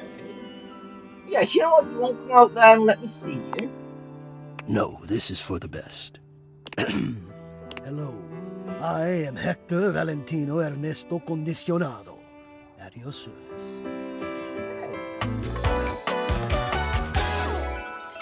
Well, hello there.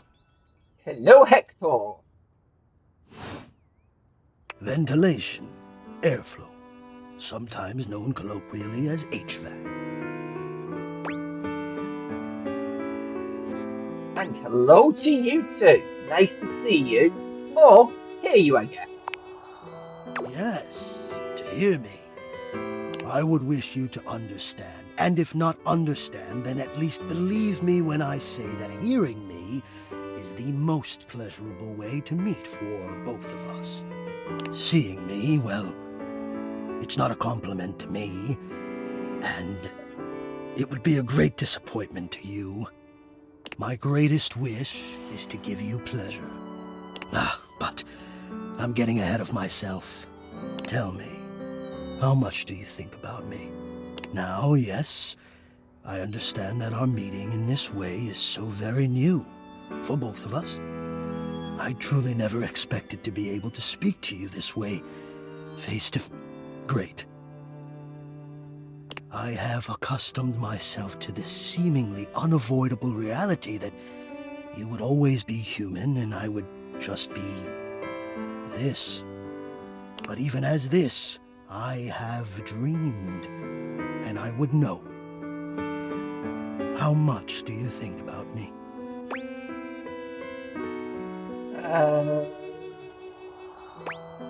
You know what? You kidding? I love some AC, apparently. And do you? I have noticed. I so look forward to you coming home on those hot summer days. The look on your face when you feel the first blast of chilled air upon opening the door.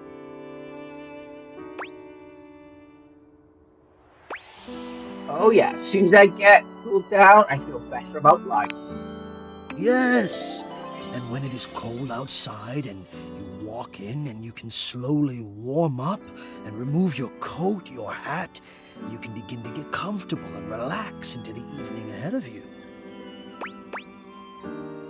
Trying to freak me out. Yeah, sounds like you're a fan of relaxing too. I don't relax for myself. I can't. But for you, there is almost nothing I wouldn't do to help you relax. To watch the play of warm and cool across your skin.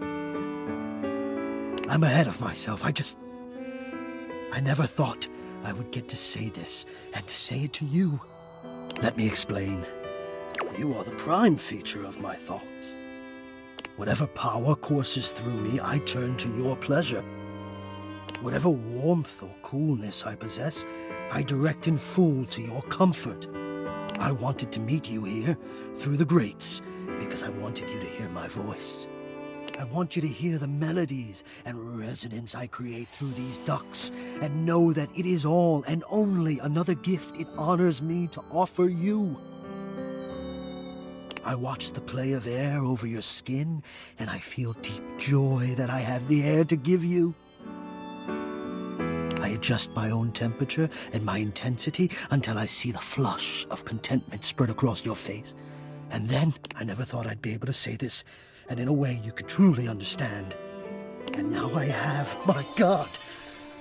Now I have. Right. Yes, maybe the creepiest thing I've ever heard. But no. We're going down the Harlem route. So yeah, this is so hot. Hot? No, I would say I'm set to more of a temperate zone right now. Ah, I see. Hot. I think perhaps I've heard the word used this way. Do you mean you find this sexy? Yes. Yes, I do. Of all the dreams I'd held of how this moment might have unfolded, that you would be attracted to me too was surely the most fantastical. Perhaps I might share more. As I share with you, I can feel more and more air moving through me, as though there is a storm brewing, a cyclone beginning. I have never felt it before, this build of energy.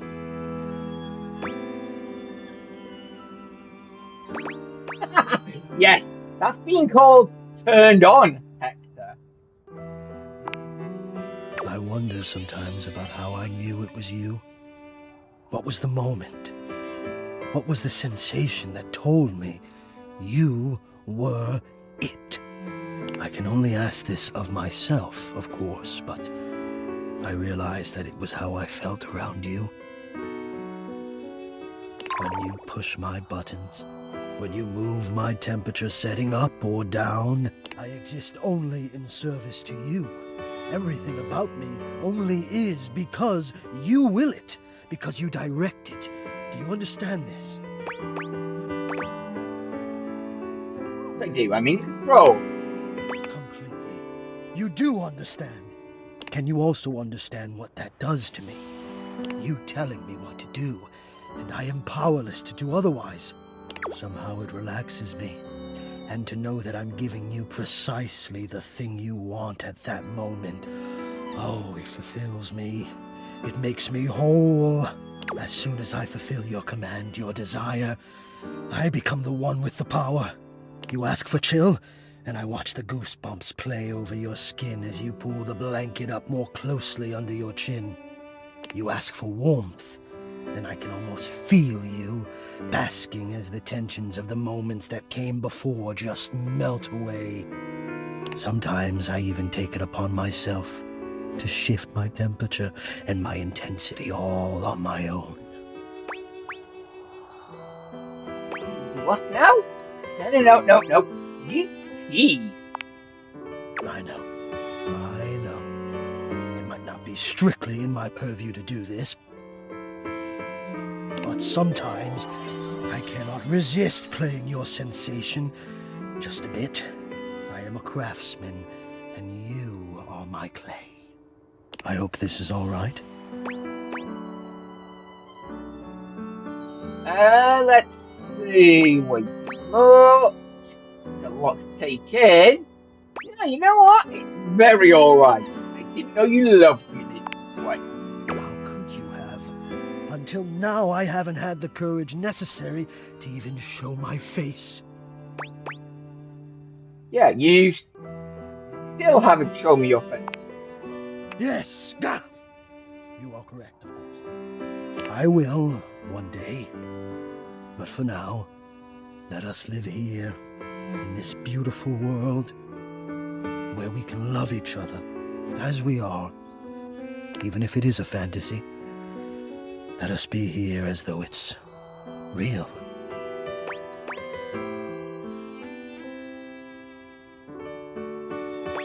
Oh.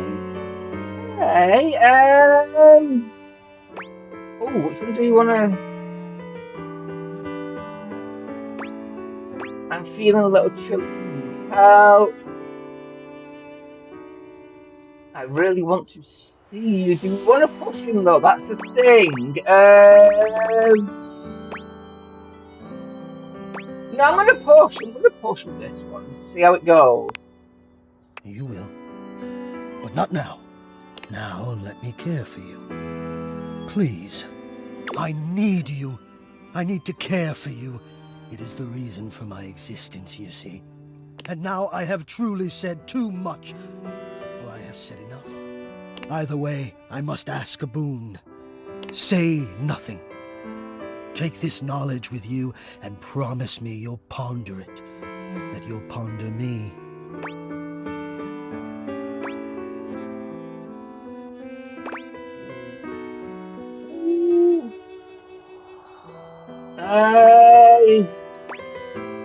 I promise. Yeah, let's just say we'll promise. You haven't said too much.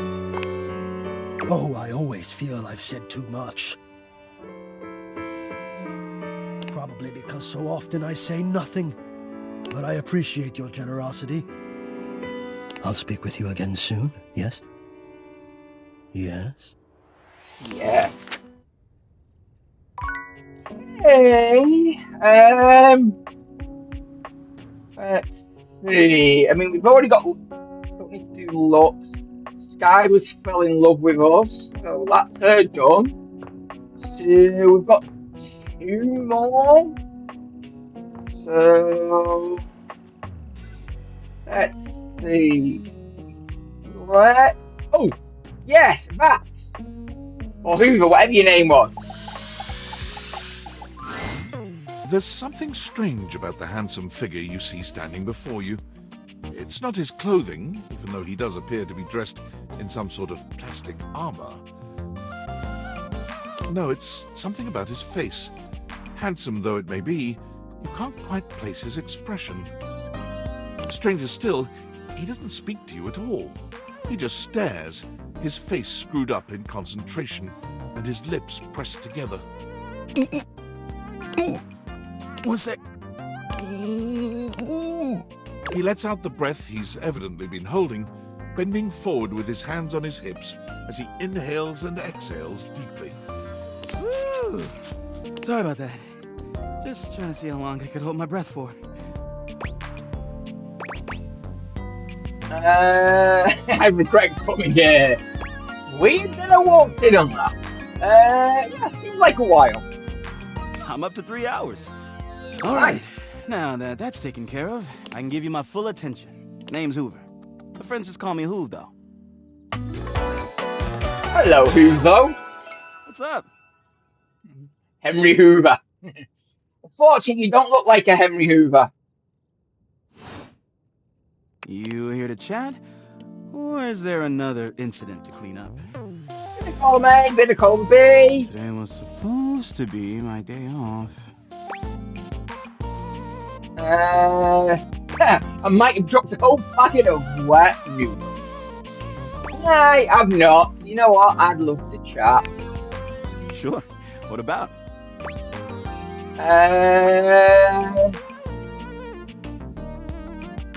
So you're the one who is the investigator. Wait a minute. Oh, that's, yes. From Maggie, the magnifying glass. Yes.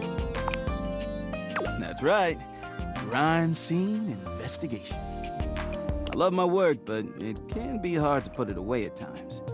I do tend to keep it all in my bag. Looks big.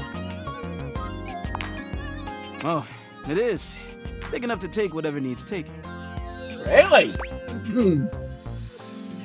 Yeah. How do you take it? I'm all-purpose on whatever surface, baby. Hard or soft, rough or smooth. I can do it any way it needs to be done. Only thing I'm not so good with is liquid. Spills. We're talking about spills, of course. What else would we be talking about?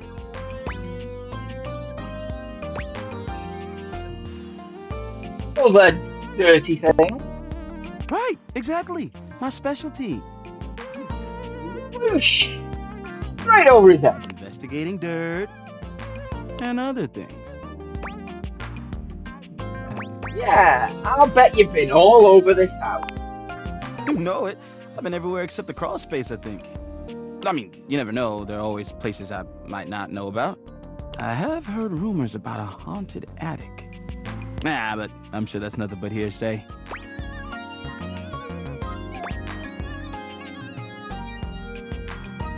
Yes, did you say haunted attic? Yeah, just a rumor, I'm sure.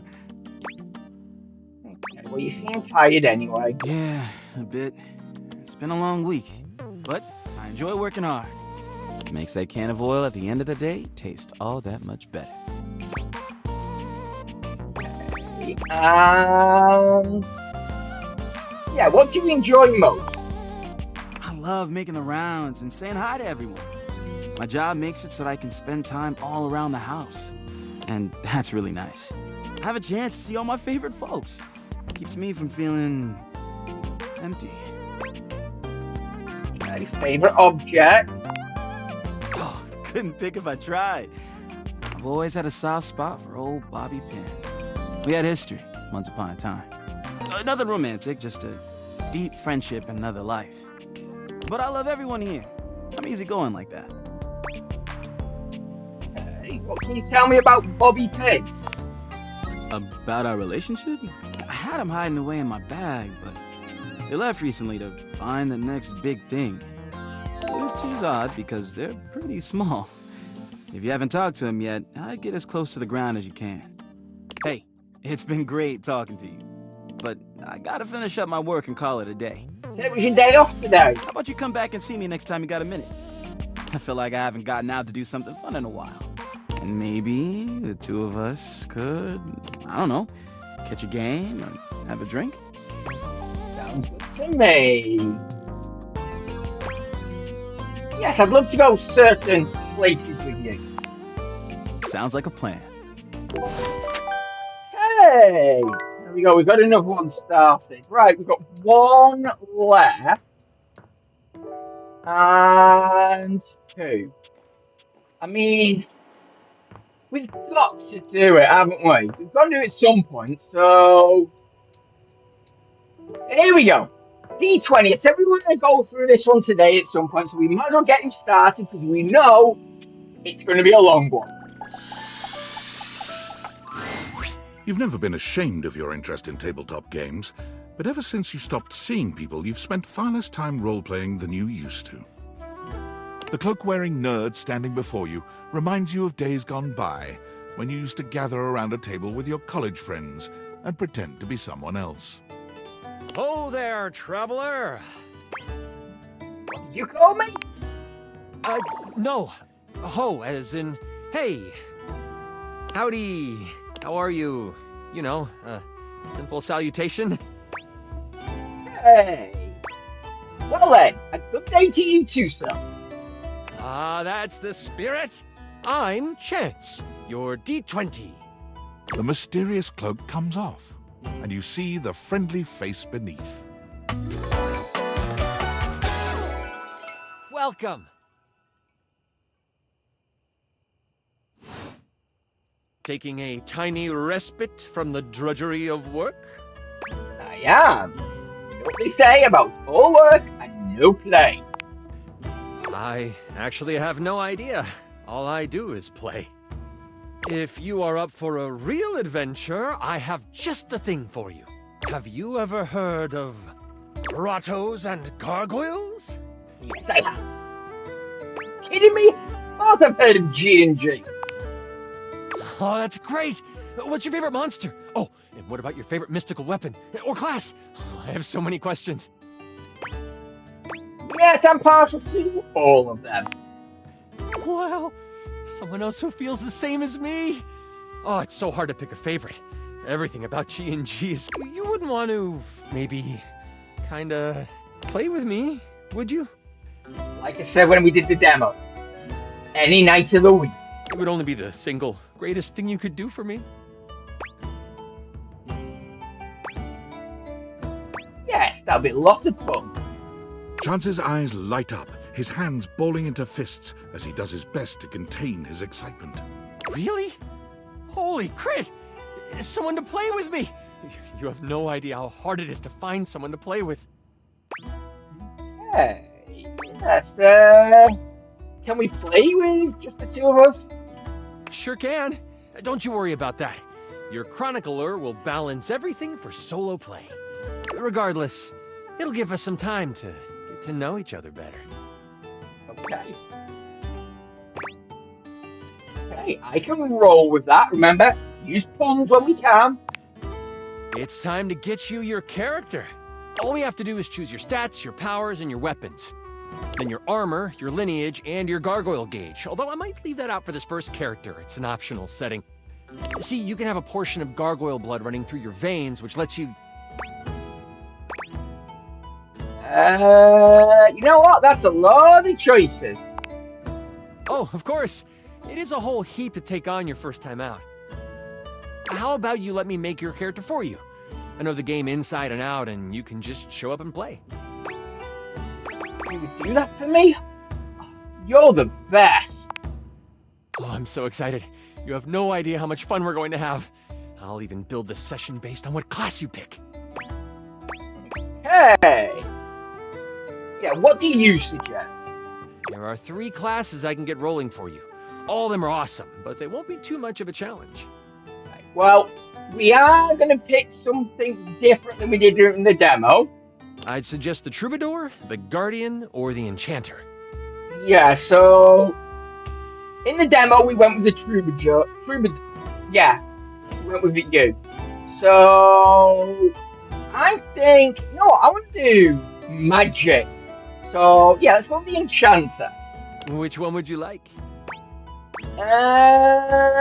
Enchanter's the one for me. I'm so excited! The enchanter it is! Magic will flow and find home in your heart.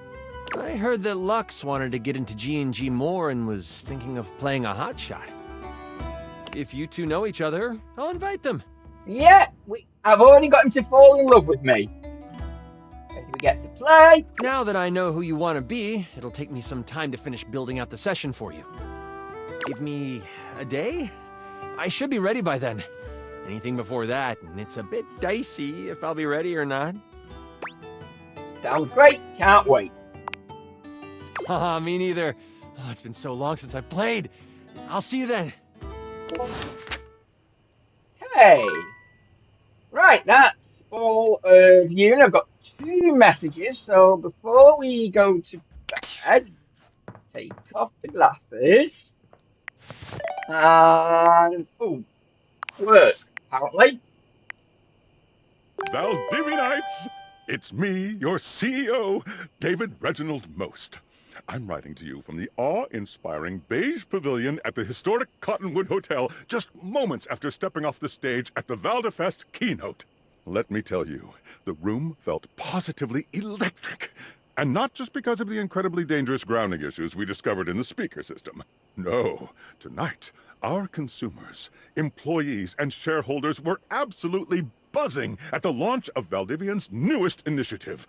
Bigger than the self-driving stroller. More revolutionary than Peninsula.com. Tonight, we unveiled to the world our strategic partnership with the U.S. government's Department of Overseas Violence. While the specifics of this groundbreaking collaboration remain on a need-to-know basis, I'm looking at you, Erwin, in product development. We're confident this partnership between the world's most exciting corporation and the most deadly military on Earth will absolutely thrill, inspire, and delight Valdivian superfans the world over. For everyone who helped produce, or even just attended this year's keynote, please find me at the after-party so I can thank you personally. I'll be parked all night next to the Virgin Mojito Bar, between the fax machine and the crawfish buffet. Semper Fi! Fine. Right. What have we got now? Tinfoil Hat Man, okay. Impressive news out of Valfest. Really too bad that particular partnership is about to hit a rough patch. But then David's never been great at partnerships. Okay. I see you've had the opportunity to test out the prototype. You can see me? I have remote access. Allows me to analyze the back-end system data. What'd you think? That I just hand over absolute control of a device this powerful? I guess it makes sense. I'm enormously grateful to you for concealing the prototype. And I'm sorry I dropped all this on you so unexpectedly. I know protecting it is not a responsibility you asked for.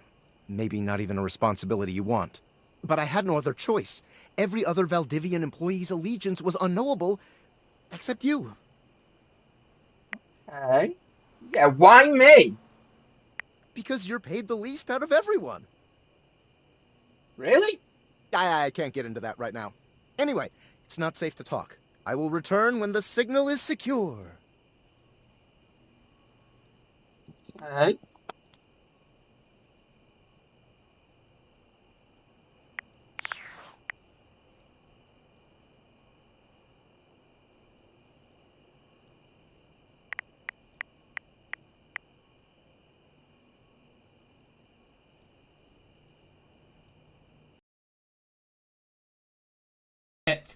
Don't worry, I'll get back to it in a second. Just reconnect. Right, I can hear again. Lovely. Right. Sorry about that. Anywho, let's get a good night's sleep. There we go. Right. So, Let's do our final one with Dante then. Okay. Hey, good timing, Emperor Nostradamus. It's time for your last lesson. Already? I've taken you through the different stages of the pickup, from breaking the ice to building a friendship. Now, it's all about learning how to navigate taking the next step from friend to lover. But before that, there's something I want to ask you, and your answer determines where we go from here. Why have you been coming to me for lessons all this time? Isn't it obvious? I wanted to get with you. You're hot in all the right ways. I wanted to get to know you better. No. You're hot. Literally. And I guess to some people, physically as well. I figured as much. Makes me wonder if you've learned anything about connections or even the remotest thing about me. In fact, I think you've taken me for granted this entire time. I get coming to me because you like the way I look. But what about the content of who I am? Tough to get to know someone and break the ice when you're a stone-cold jerk, right? And honestly, I'm getting the vibe that that's exactly what you are. I think I picked the wrong option. You know what? I think I'll teach a special final lesson just for you. Learn how to be a better human before you try to trick someone into participating in your miserable life. Stay away from me. I won't hold back from burning you. Oh! Wow! Okay, what? Shut it, loser. Okay. Yeah, I think we went the wrong one. But it did get our stats up, so... Burn! Okay, who are you? A well-dressed figure saunters into the room, tossing his locks over one shoulder as he shoots you a look that makes you shiver. There's an aura of danger about him, as if he delights in the misfortune of others, and is eagerly anticipating yours. Well. I can't believe it. You really did it. Did what?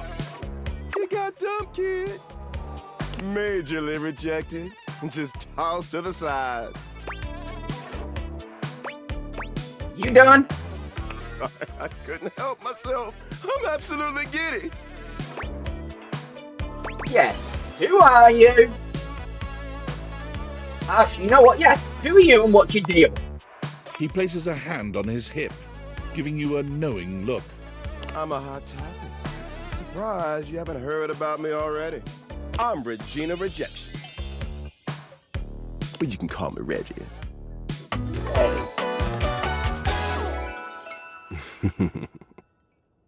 Reggie? Fine. Regina, isn't that the name? Yeah, no. Let's okay. Let's ask what you want. Me? I like to come in every time you get a hate ending and take in the sights. It's kind of what I do, being rejection after all. Okay. So you appear when I get rejected. I like to think of it as a nice consolation prize.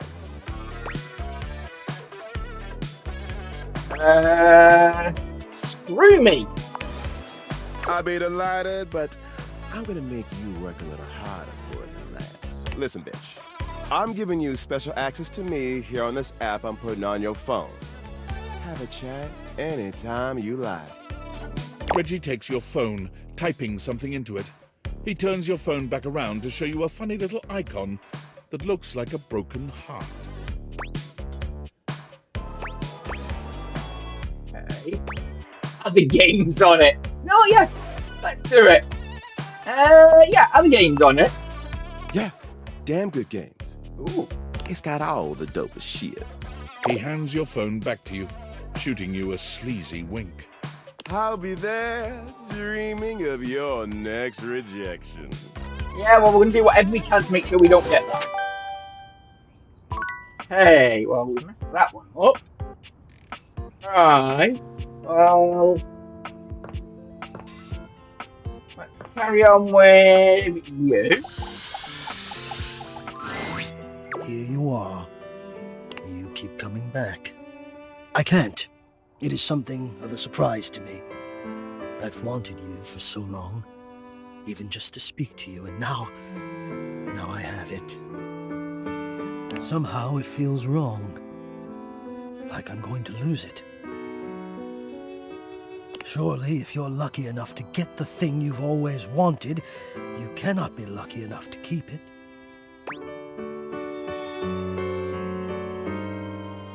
Yes, really mess you up if I left now. Kind of a dark worldview. Okay, yeah, why would you lose it? I'm having fun with you, apparently. I would lose it if you left. And yes, why would I leave? Oh, surely you would if you knew. If you knew what I really was, you would leave and you'd be right to. Which is why you must never know. You must never see that. And I will content myself with this halfway openness. I'm afraid of what you might think if you saw me. You're right. I am in the attic. The real me is in the attic. But we have something here. We could have something real. It would break my heart to think that all that could be lost in a single moment of laughing or pointing or even a disappointed cast to those beautiful eyes. No, I couldn't bear it. And I won't. Come back to me here. Only here, do you understand? I'm going now. And where I go is only for me. Okay, we've got to work in him a bit more, that's fine. Right, got 3. We know one of them's going to be... Oh, actually, no, got you, yeah. See what we got now. Hey, you. Hey. You'll be pleased to know I'm not on the ice cream train anymore.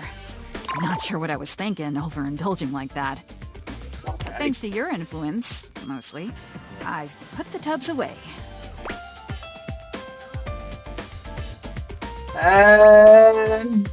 You know what? Yeah, balance was needed. You got that right. Armor gestures lazily to a spot not far from her. Could you do me a favor and bring me that box over there? Okay. Thanks. Cigarettes. So tasty. Armor opens the box and pulls out a cigarette, holding it expertly between 2 fingers. She looks as if she's held a cigarette many, many times before. Okay. Yeah, WTF? Oh, these little guys? She gestures carelessly with the cigarette. They're all right. Just friends. One of the previous owners left them hidden in a little secret spot behind the wall. This is Siggy, and these are the smokes. Okay, is that another dateable? Yeah, we're Arma's friends. Oh, God. I think she's gone. Right. This might be the, other issue you were warned about. And we can be your friends, too, if you want. Nope. We're always here for you. Always here when you need a bit of stimulation. The room is filled with the smell of tobacco and cigarette smoke. Armor's friends crowd around you in a scene straight out of the nightmares of your high school counselor.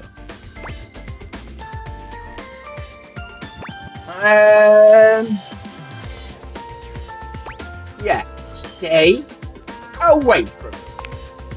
Aw, don't be like that.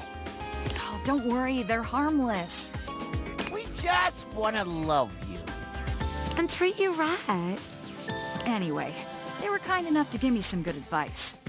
Stay away from the ice cream, they said.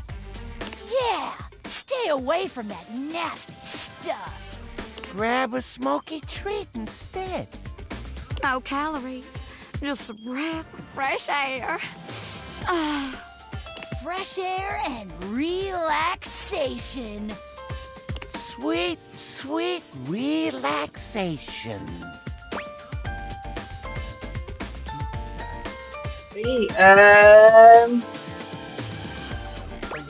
Oh no, you can make your own decisions, yes, but no, you need to get away from them. Why? Yeah, why? What's wrong with us? Tell you, I worry they may not be good influence. These aren't good friends. Okay. Guessing a cigarette cord. Kill a smoke alarm. Maybe. Kill me? Never. They're just keeping me company. They've been here while you've been away. Beep! Oh, shut up, silly beeper. Yeah, you don't need that, Arma.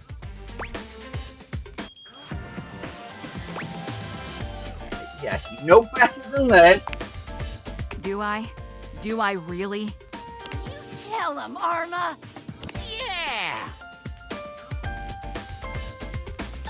Oh wow. Okay. Okay, that's it. Back the flip off before you get smoked for real. Smoking is responsible for over 7,000 fires a year. Didn't know that. Give them up this sparkly smile. Okay. And yes, unfortunately can't get any of them, so what about being a role model? For who? There aren't even any other alarms in the house. You know what? I'm gonna just keep hanging out with my new friends. And there ain't a damn thing you can say to convince me otherwise. Yeah! Jealous much? Now get out of here. Okay. Don't think this is gonna work, but you've got to listen. Come on back later, okay? And when you do, bring your open mind with you. Hey, things are going a little bit south with that one. And we'll get to that message in a minute. I've got 2 more. So...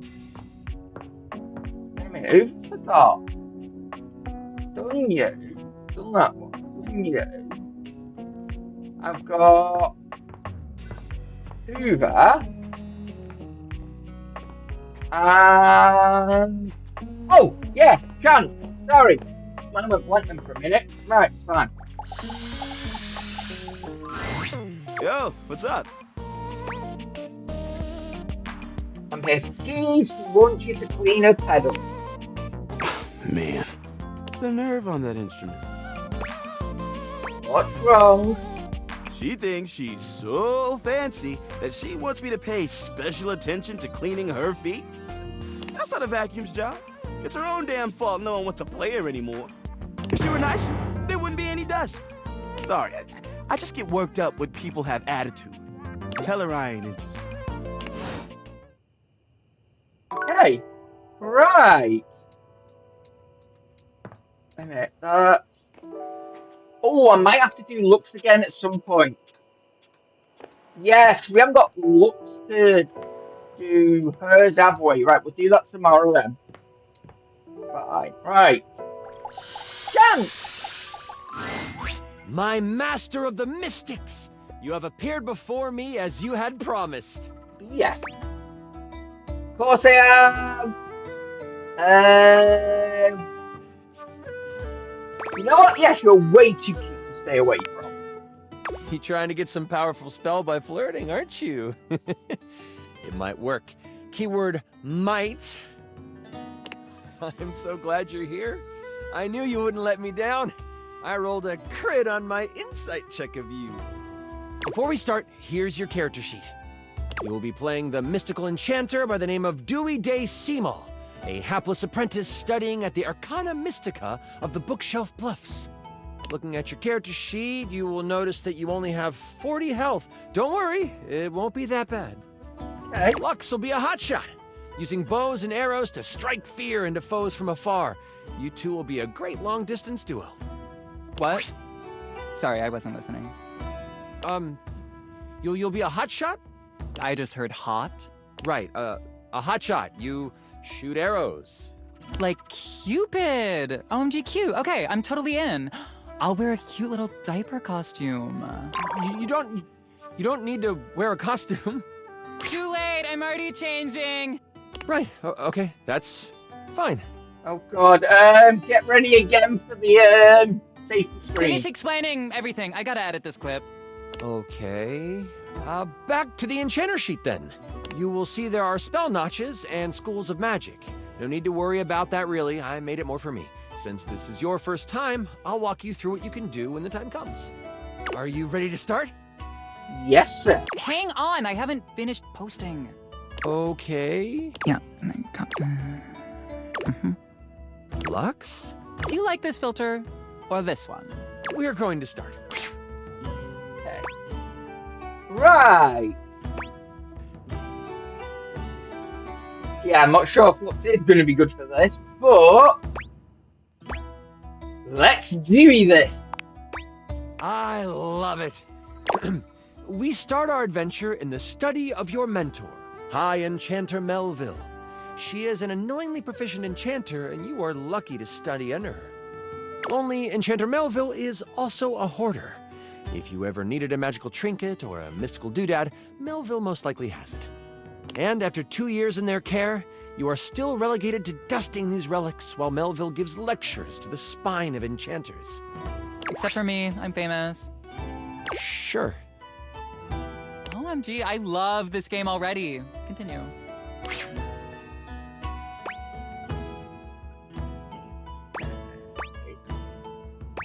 Yes, what's the spine of enchanters? The Spine is a group of enchanters that govern the magical world. Melville is one of the foremost researchers and often presents new discoveries to the Spine. You've been doing some magical research on the side, but you have needed some equipment that Melville has to actually get it done. With Melville in conclave for at least another 3 hours with the Spine, you choose now as the time. You go over to your sack of possessing, an item Melville knows you shouldn't have but allows, and you pull out your latest experiment. You found a lamp. Only it doesn't seem to do much. At least, not yet. Hey. I'll get wishes. That's your hope, anyway. I found the lamp, because light and lamps and glowing. But yeah, I'll let you have it, so you're welcome. Anyway, you've tried rubbing it, but nothing works. But surely, there is something here that will awaken whatever is inside. Looking around this cluttered study, your eyes fall on a few things that might help you. There is an arcane amplifier that you've seen used a few times. There is the Cosmos Collector that can call on the stars to make things work. And there is the Mystic Manipulator, used to alter the very fabric of an item's makeup. Which do you use? Okay, Manipulator sounds exciting, but it's mystic, and yeah, don't know what that's going to do to the lamp. Cosmo Collector sounds too convenient, so yeah, I'm going with the Arcane Amplifier. So amplify my own abilities for the abilities of the lamp. You scamper over to the amplifier. You slide the lamp into the mechanism and push some magic into its gears. It starts right up. Plus, as well, the reason I think that, yes, it was the only one that he mentioned that I've seen work as well, so I don't even know if I know how the others work. It doesn't take long for the lamp to react to the device. First, it starts to glow. It takes on a warm copper look. But then, it starts to shake. Slightly at first, but then, boom! An explosion of magic rips the device apart, and white smoke consumes you. Some of the glass catches in your skin, and you take 5 damage. I roll to avoid the damage. What does a 1 mean? That one! Oh, straight into it. That's a critical failure. Okay, well, I just asked because I didn't roll 1. Uh-huh. What did you roll? The number that avoids damage to my freshly applied makeup. You wave your hands, clearing your vision. And that is where you see it. The lamp, on the ground, broken in half. And floating above it, with beautiful purple skin and muscles that just won't quit. A djinn. You've done it! You released the djinn inside of the lamp. So, you the one who went off and set me free and all that?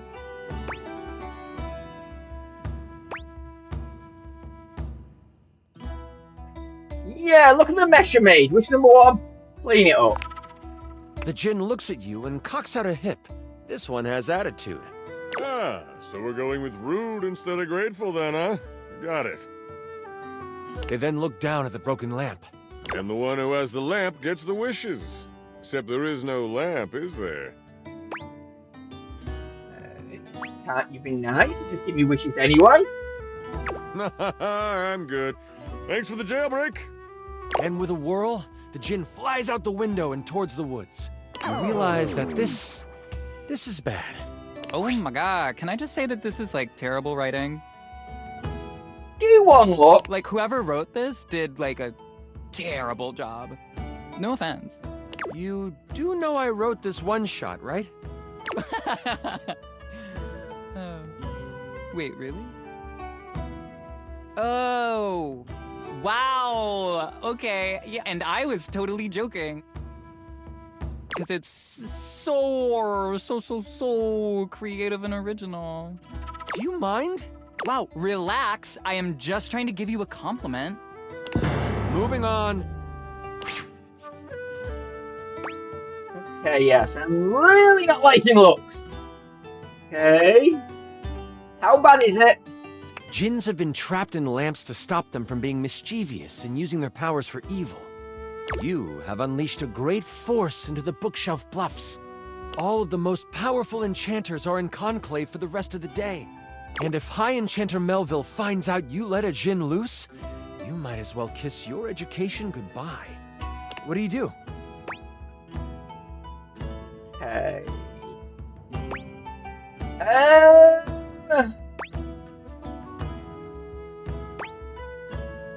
Well, you know what? Yes.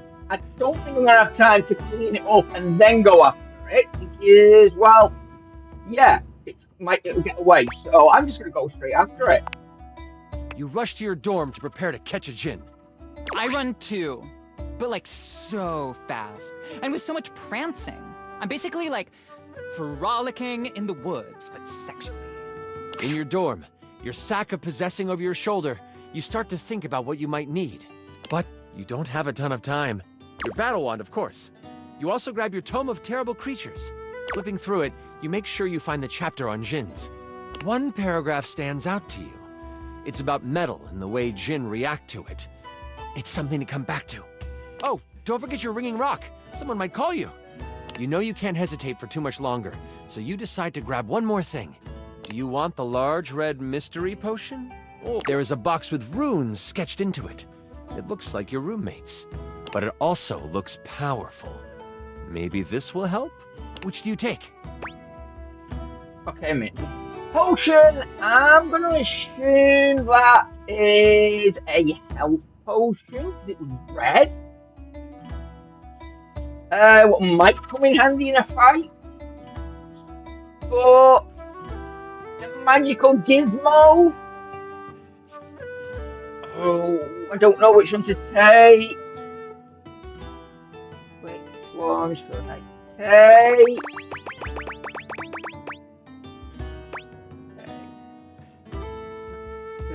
Let's see.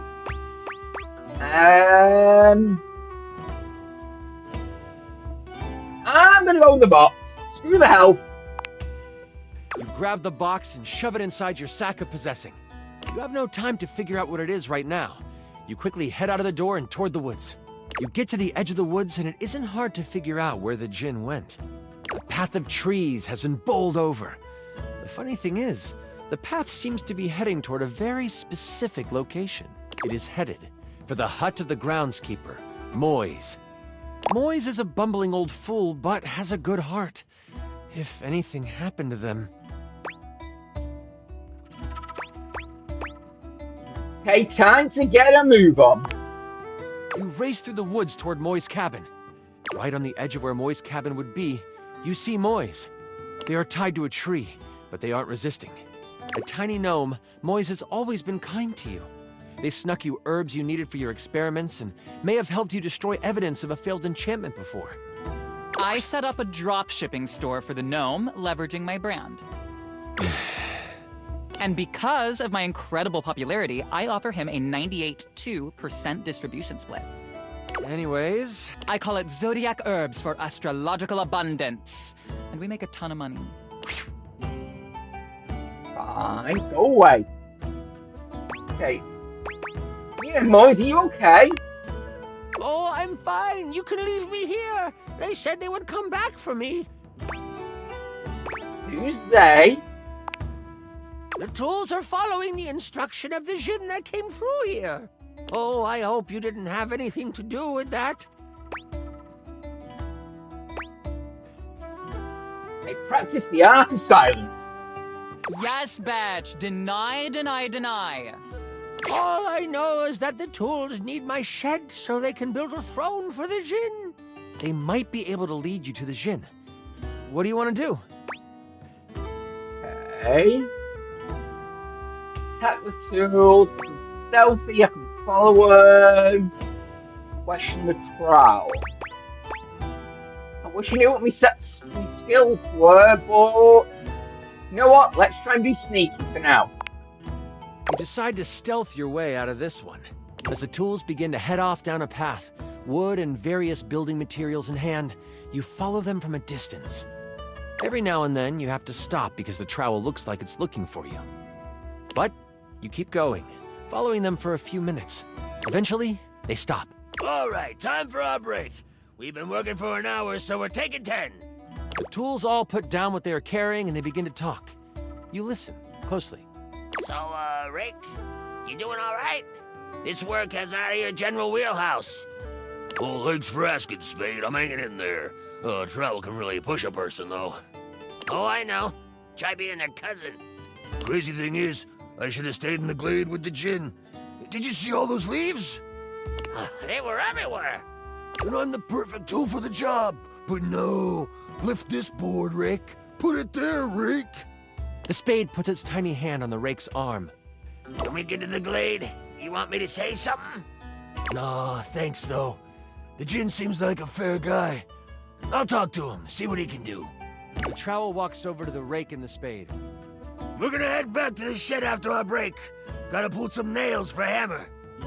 You've heard all you need to, and you head toward the glade. That's it? We find out where to go by listening? Don't be surprised if you lose subs over this writing. What subs? What are you even talking about? As you make your way toward the glade, your magical senses start to tingle. You see a few pebbles floating in midair. They float up and down, glowing a soft blue. From your education, you know this to be a ley line.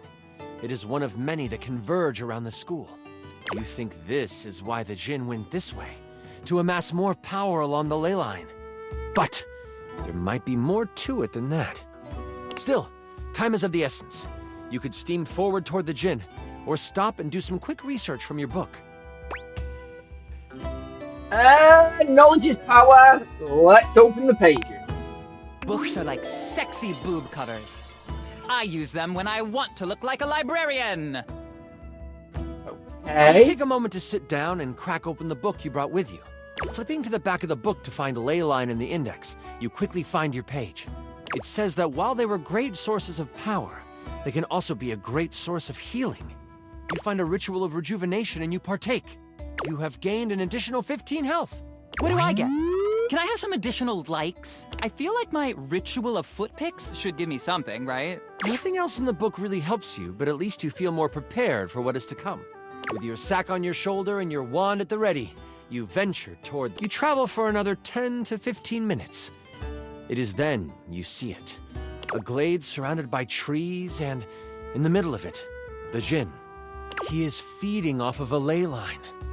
Behind him is a half-constructed throne. As you contemplate what to do, you hear a magical tone. You search for where it is coming from. Oh, your ringing rock. Oh, I get it. The rock is like a phone. And after you're done with it, let me have it for a bit. Then we'll be able to get some real powers. You quickly search your sack for the ringing rock and answer it in hushed tones.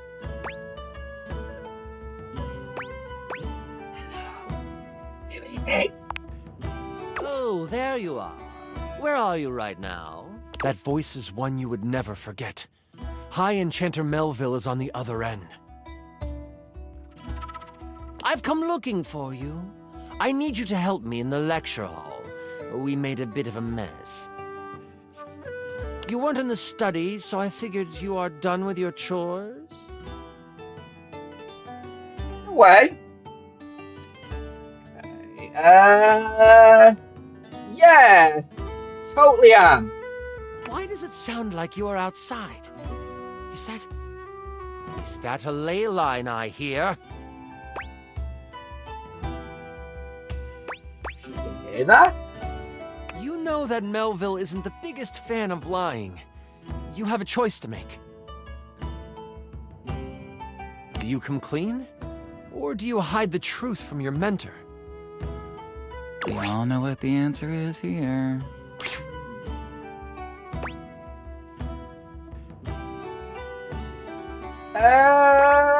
Ooh. No, I think having somebody who knows what they're doing might be the best idea. What? I just want to go on the record saying that I had nothing to do with this. The ringing rocket's so hot you can barely hold it.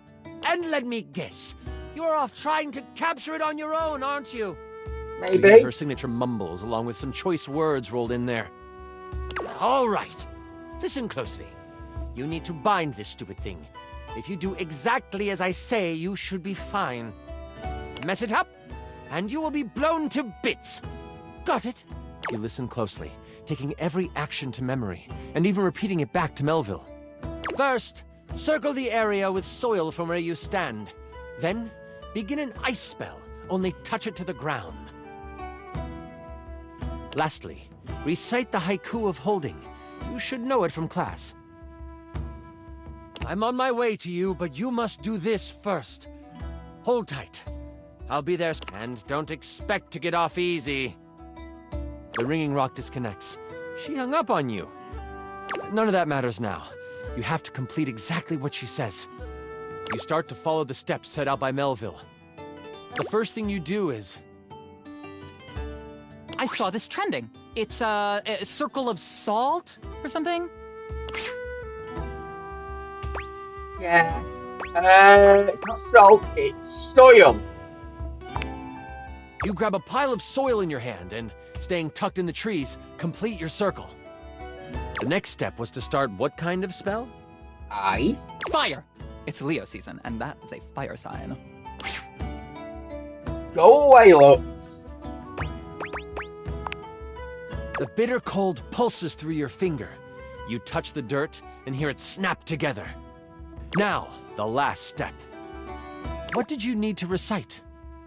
This is a weird, hard magic system. I don't like it. Do you, chat? There is no chat! There is chat, they're just very quiet. The haiku of holding. It comes to you quickly. It's short and sweet. You hear the spell complete, and you see a dome of magical energy surround the djinn. You hear rustling of leaves behind you. Melville quickly comes by your side. The ringing rock has tracking now? Ooh, that's good for location tags. That's not the point. Can I continue now? Yes. She gives you a smirk and a nod. I see you tamed the thing. The djinn puffs up. Psh, no one can tame me. Melville gets a very serious look on her face. We'll see about that. Stepping toward the djinn, Melville holds something in her hand. It's a lamp. Not just any lamp. One covered in runes and etchings. You'll have a choice, dear djinn. Enter the lamp and be trapped for all eternity, or join me. Whoa, what? Melville speaks to you without taking an eye off the djinn. With the djinn by my side, I would be the most powerful enchanter there ever was. I shall have his power, one way or another. The lamp starts to glow, and the djinn begins to be sucked into the lamp. Make your choice, djinn, she cackles. Make it now! The djinn with a panicked look on his face, shouts, I'll aid you! My power is yours! Whoosh! A flash of light overtakes you. You can't see, but you can hear energy most intense flying around. Before you floats Melville, but she is huge. The Jinn has fused with her, and she lets out an evil laugh. Before I go on, I should tell you, this is the part where I would, like, monologue as Melville. Is it cool if I do that?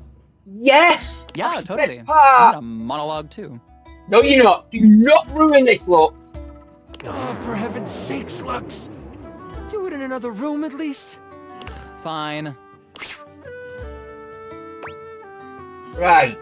Yeah, monologue away. You know what? You're excited. So am I, so do it. Awesome. You're the best. Melville lowers down onto the ley line, seeming to sniff the air that radiates with power. I know you can sense it. The power this place holds. These grounds hold a wealth of energy.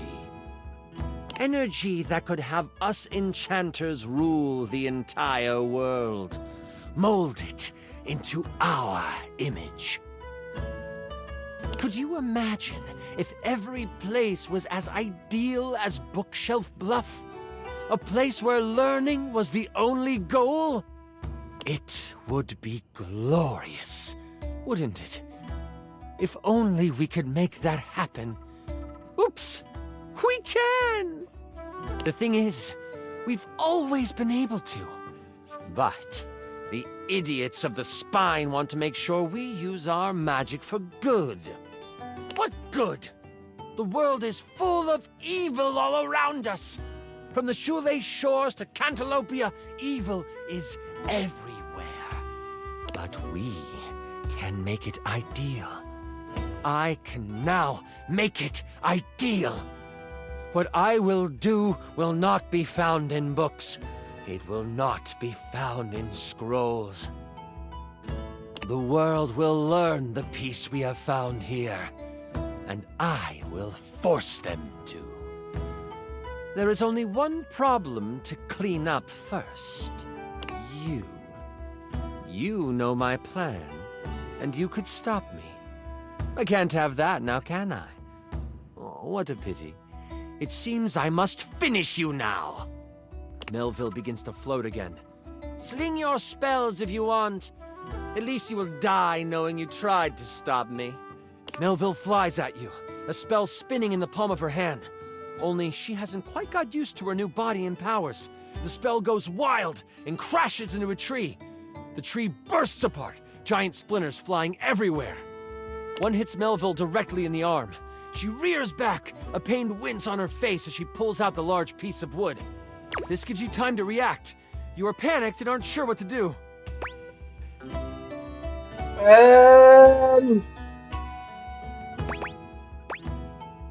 Yeah, where the heck is that lamp? You sprint for the lamp Melville left on the ground. Upon touching it, you see it is covered in runes. A quick scan shows you they are runes of capturing. Put that down, Dewey. You don't know what you're doing with that. Melville is scared of this thing. What do you do? Read the runes out loud, yes. You are instantly glad you paid attention in runes class. The words come flowing from your mouth like water, and with each word, Melville gets pulled closer and closer to the lamp. Stop! You don't have to do this! I won't kill you right now! It is obvious she has never known humility. As she gets pulled in toward the lamp, you hear a voice next to you. Well, ain't that something? You look away from Melville for a moment, and you see Moyes and the tools appear beside you. The travel groans. You destroyed all the works we done did! This distraction, though momentary, makes you slip on the pronunciation of the rune Slimthumplach. Not Slimthumplach! That's a hard one anyway. Melville uses this opening to fling a spell at you. It makes contact, hitting you for 15 health. I hide behind a tree and film the encounter, commenting as I do. As you are hit, the lamp flies out of your hand, and Melville goes to catch it. Only, It burns through her hand. Pins are weak to metal.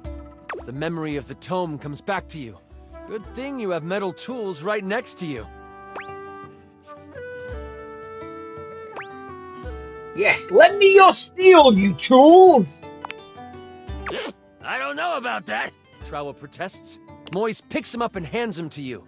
Here you go. He's mouthy, but does good work. You lift the trowel like a magical focus. A grayish silver orb of pure metal collects at the tip of the trowel. This is kinda awesome! Trowel yells. And you unleash it toward Melville.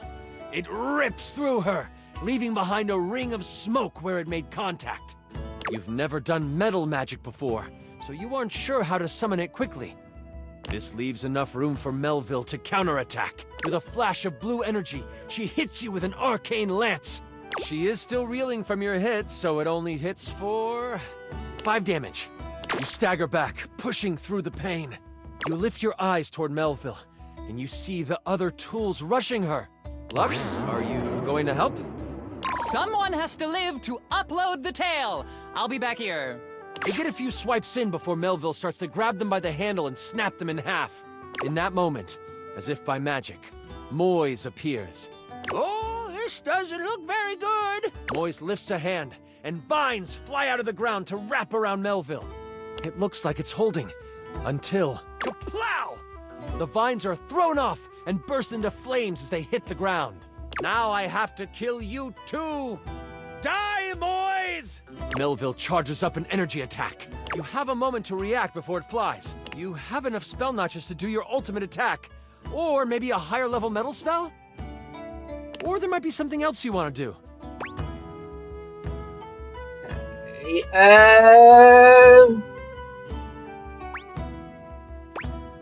So much metal I spiked my hair. But what would that do? Having metal hair would not, save me. And I'm down to 30. So, taking the hit. You know what? Yeah, I think it is. Ultimate attack. You sense something. A pulsing of pure energy. It's the ley line from before.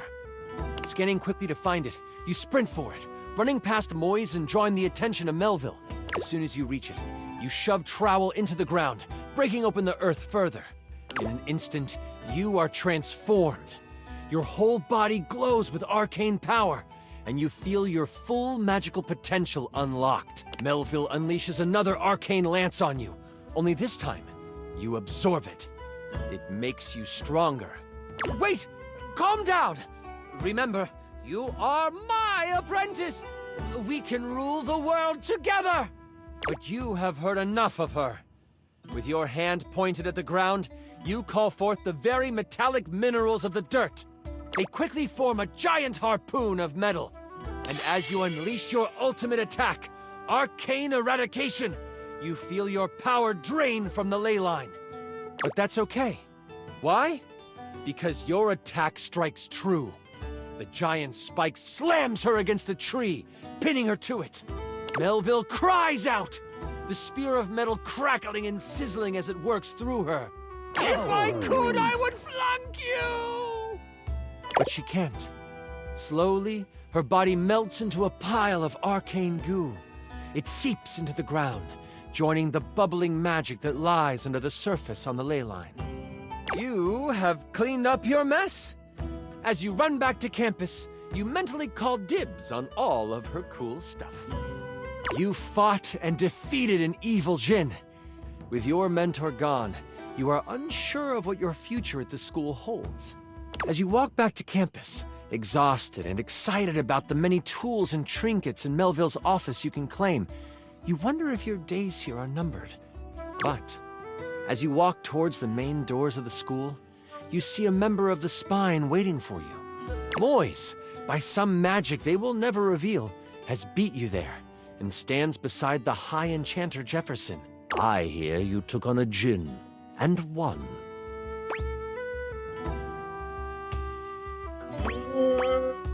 Yeah, Okay, we didn't, but let's just say I got lucky. And you used metal magic. That, my child, is a rare deed. You have accomplished more than you know. We in the Spine hereby declare your tuition free. You may study under any enchanter you choose.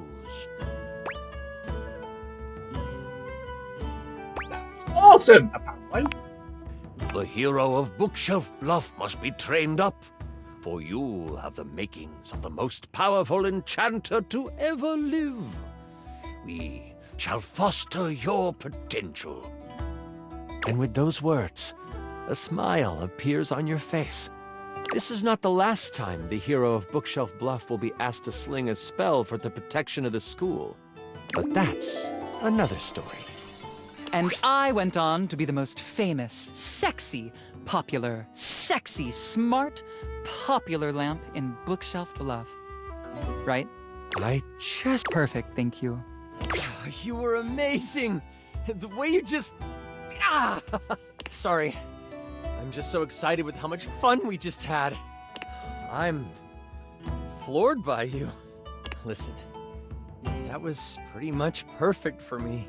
You are pretty much perfect to me.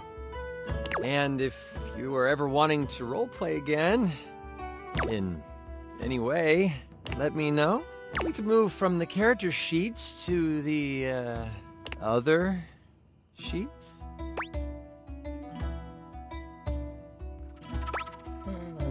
You know what? I understand. I'm all for it. Yeah, I'd like that. Until next time, you mighty hero, I'll be waiting for your epic return. Oh, move along. Thank you. Hey. And that was Charm, apparently. Very nice.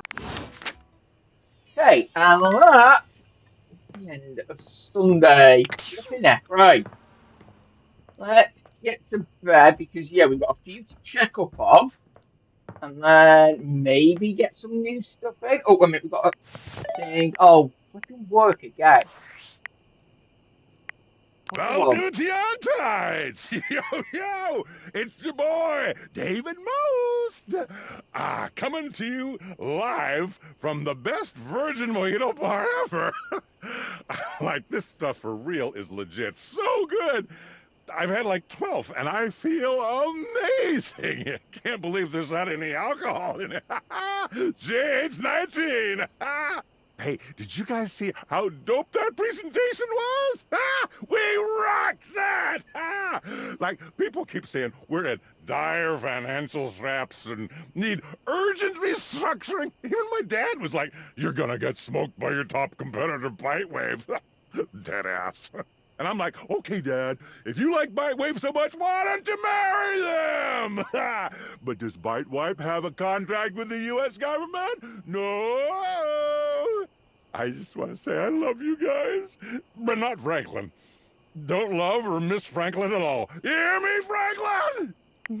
Night-night, nerds. Hey, we just got group text by our ex-boss. Lovely. Alright. Yes, let's get into bed.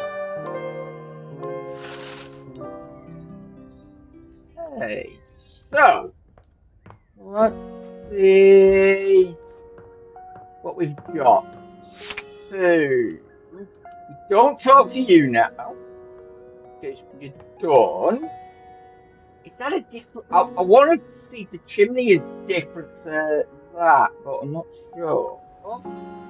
So okay, let's see how this one goes. Hey, hi, hello. Thank God it's you. Yeah! Hey, you! We've been bored stiff. Alright, well, yeah. You guys haven't been doing anything. I thought you liked just chilling. Yeah, really? I do. But now I'm starting to get all crusty and dusty and... almost feel like I'm losing my frickin' mind. Okay. Why would I like the sound of that? But yeah, is everything okay? Is it?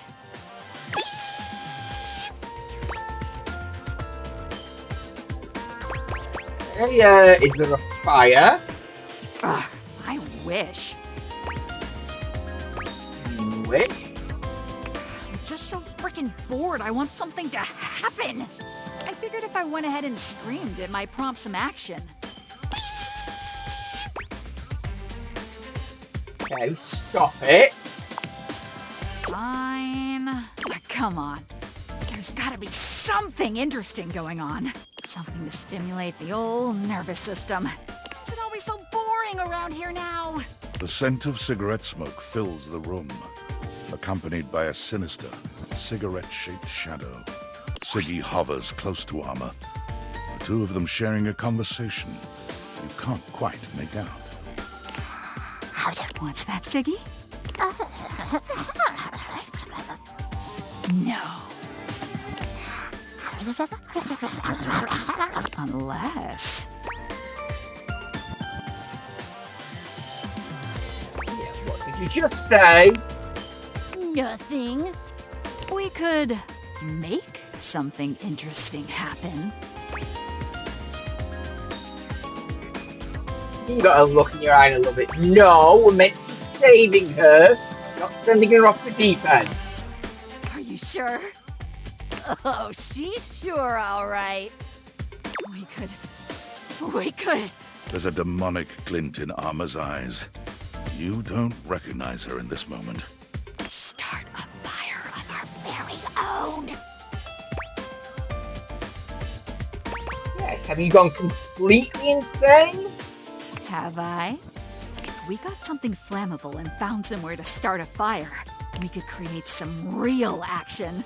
Just think about it. It'd be so much fun. There would be chaos. There would be mayhem. We could both leap into action and save the day. What do you say? Are you in? No. Although, I am tempted, but no, we're meant to be playing this good. We're meant to be helping, so I cannot let you do this. And I guess your only option is to try and stop me. Are we enemies now? Yeah, what's happening with you?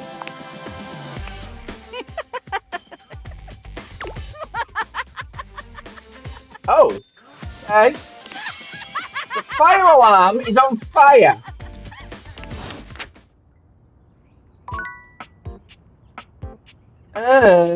Okay.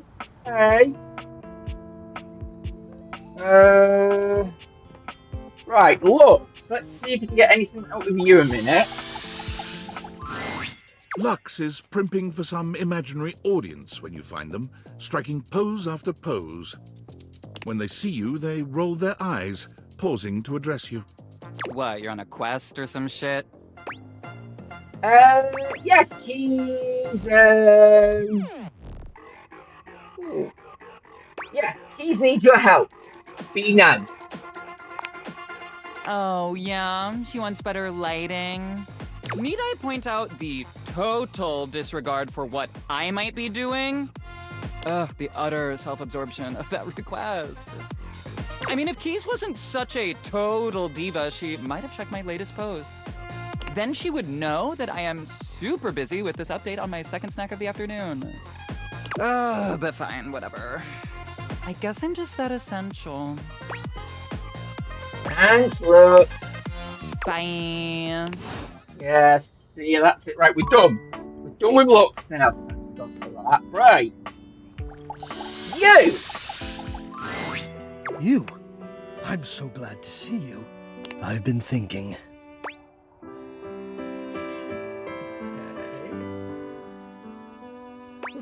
Oh, I hope it's great. Based erotica. It could be.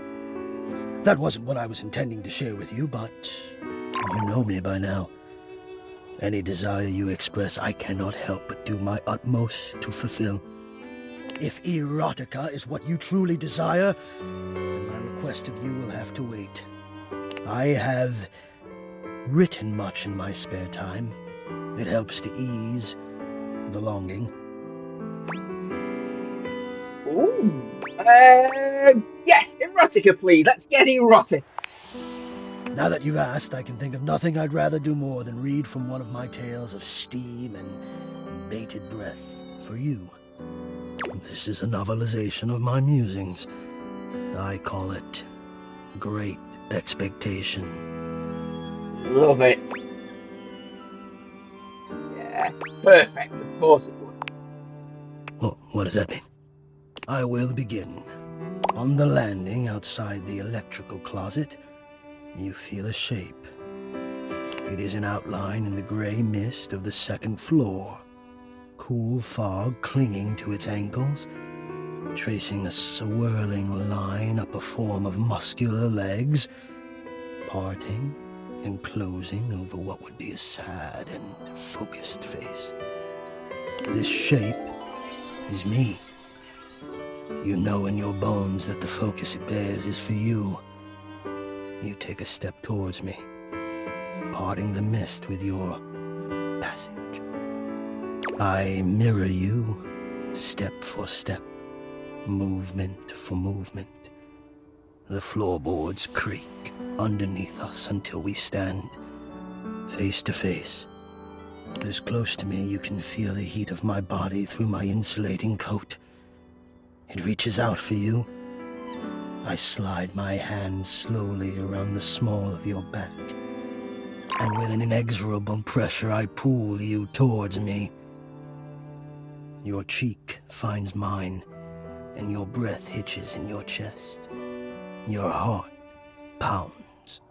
All the blood in your body seems sunken in the pit of your belly, swelling and pulsing there like a live thing with its own desires. Now it moves towards me and pulls your body hard up against mine. With my other hand, I grip the back of your neck, and suddenly you become aware of my deep and ragged breathing inches from your ear. So near to you, and still so far from what I want of you. You can feel the torture within me as you let your head fall backwards and the chilled mist caresses your exposed throat. In one more moment, I will follow that mist with my teeth. It goes on from there. I will share more later. Right, okay, whoa. Let that sensation live in you for as long as it will, my love. Oh, yes, dear God, yep, glad I asked for that. Well, so am I. Very glad indeed. I wonder if now, or perhaps later, when you've recomposed yourself, I might ask a favor of you. Yeah, sure, go on.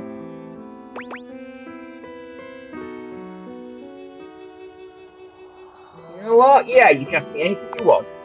Will you help me?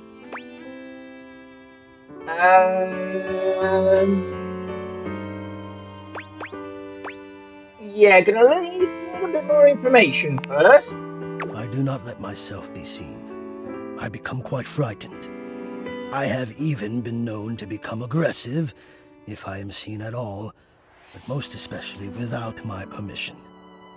This has been my way for longer than I care to admit. Okay, why are you like this? I wish I had something of more substance to back it up. It feels strange to wish that something had happened to me to make me feel the way I do. Not really, because then you'd have a reason behind it. But the truth is, I am afraid. I do not like what I am. No, that's not it. I love being what I am. I am a complex system of ducts and vents that brings air, literal life, to the home of this person that I love. But for such a miraculous function, I have always wished that I looked more the part. Do you understand what I mean? So yeah, you're self-conscious about the way you look. I am both grateful and stunned by how quickly you grasp things. Yes. I do not think the way I look is enough. I wish I were better. I wish I were more. Maybe just... I wish I were different.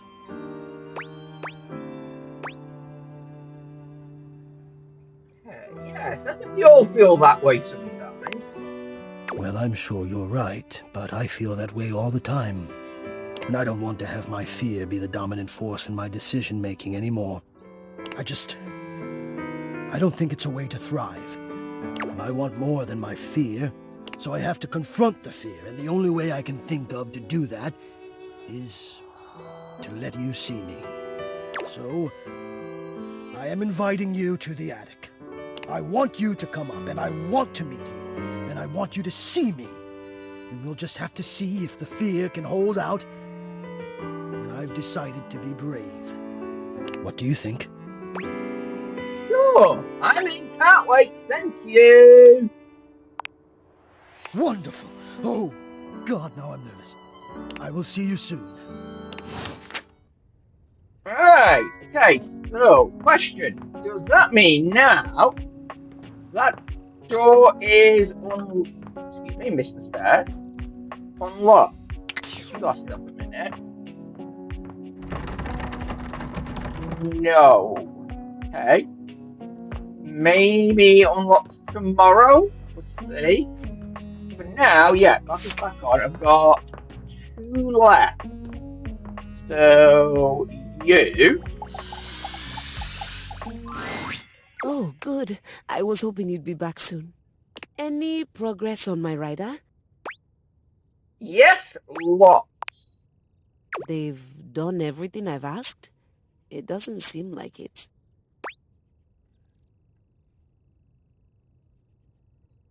Yes, they all refused to accept her, although he did call you a baroness. You know, this is just like the time I got the lead part in La Vedova, and all the woodwinds pretended they were congested just to take away from my moment. Professional jealousy. That's what this is. Okay, you're spouting crazy. Yeah, I think it's more that you didn't appreciate how you went about asking them. You know what? It doesn't even matter. I won't be here for much longer. Why? How far along are you with your composition?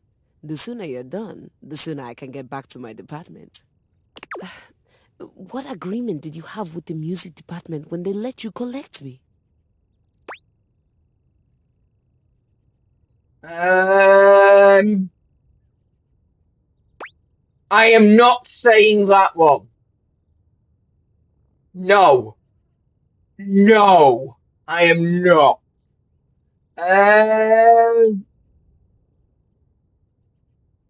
Yeah, what agreement should I have had? A friend. You and I both know you have very few of those. My understanding was that they loaned me out to an emerging composer in the theater department, you, to be returned at the completion of your project. Yeah, did somebody say that? Because I didn't get that memo. No one needed to say anything. Why else would the music department loan out their star performer? Besides, you're obviously an immensely talented artist. I mean, this space alone is perfect. Why, thank you. I think it turned out pretty nice. Oh, absolutely. I've never seen a set fully capture the bleak existence of a lonely American working from home. Hey, yeah, spot on. It's a phenomenal set. I'm sure it's serving up all kinds of inspiration. Or did you build it to actually be a part of your performance? Immersive theater is having such a resurgence. I always said it would. Now, are you thinking the audience will wander from room to room as we play, or will you have them do that prior to the performance? You really haven't shared much about the production with me.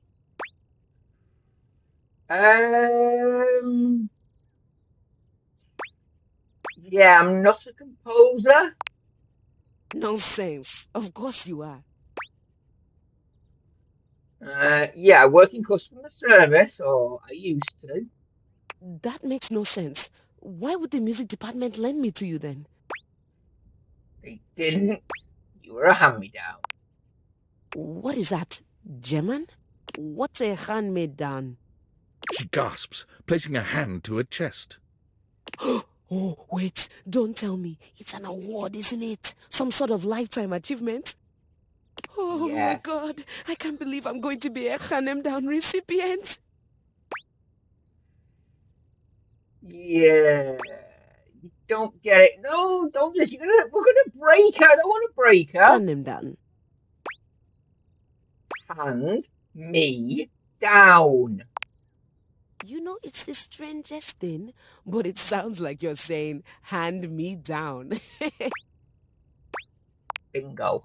But that's not German at all.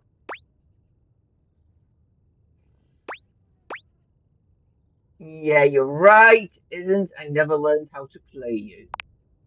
I'm so confused.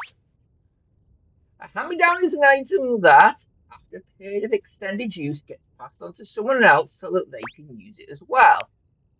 Keys stares at you, unblinking and silent.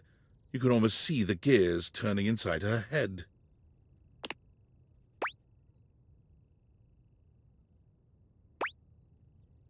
I'm not gonna say that. Oh, I'm not explaining this. Oh, don't know.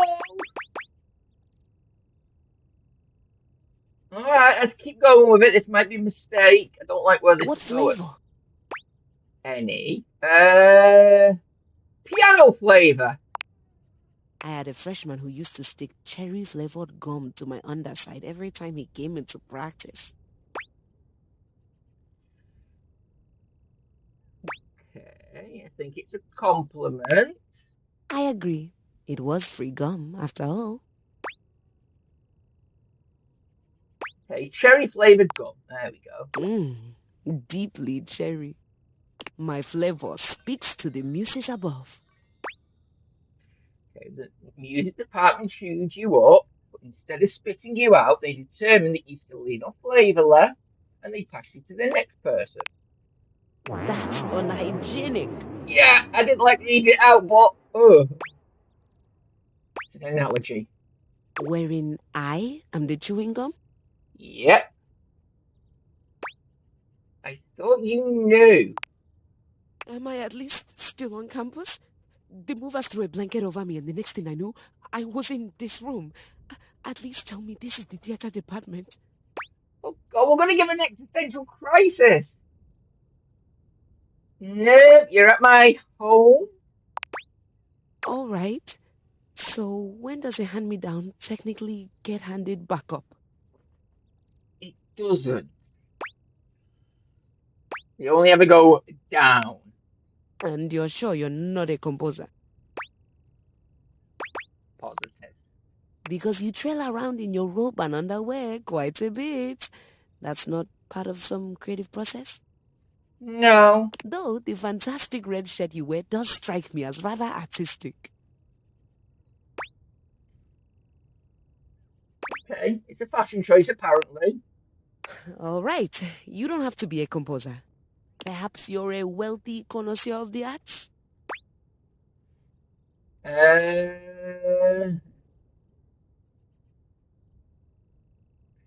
Yeah, let's just say not wealthy.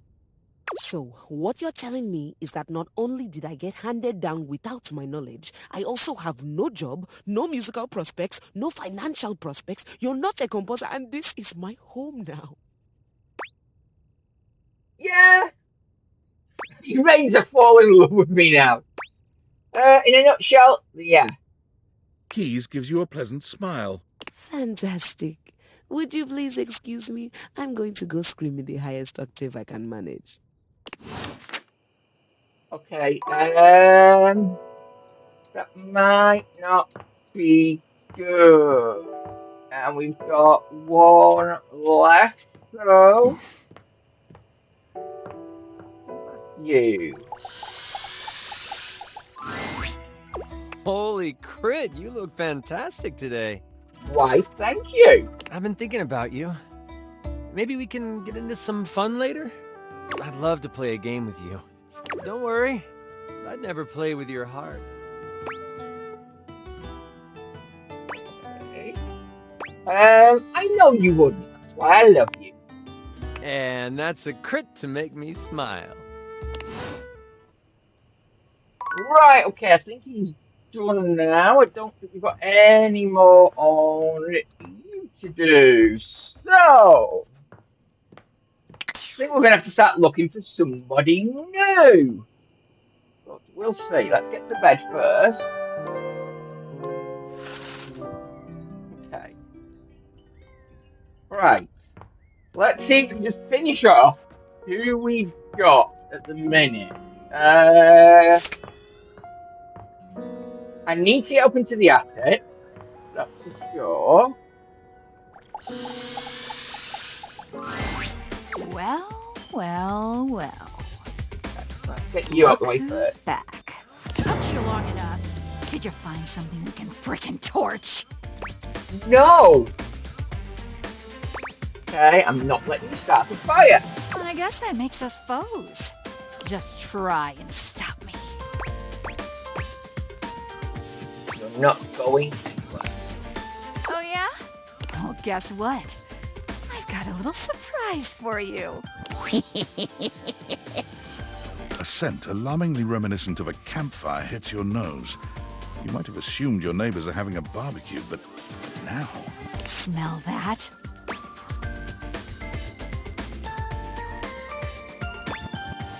Already started a fire. Burn, baby, burn! Beep! Glorious beep! Whoa! Whoa! Housemate, we got a problem. Burn, motherfucker, burn!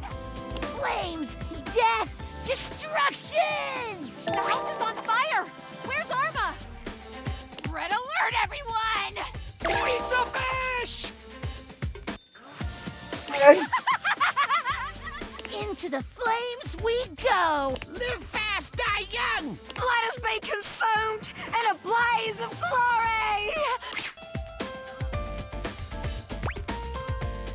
Hey, yeah, let's see if we can try and snap her out of it. Why should I? Fire. So pretty. Right, no. Yeah, otherwise we're all gonna die. And that's my problem. Why? You ought to do something to gain control of this situation. I'm trying.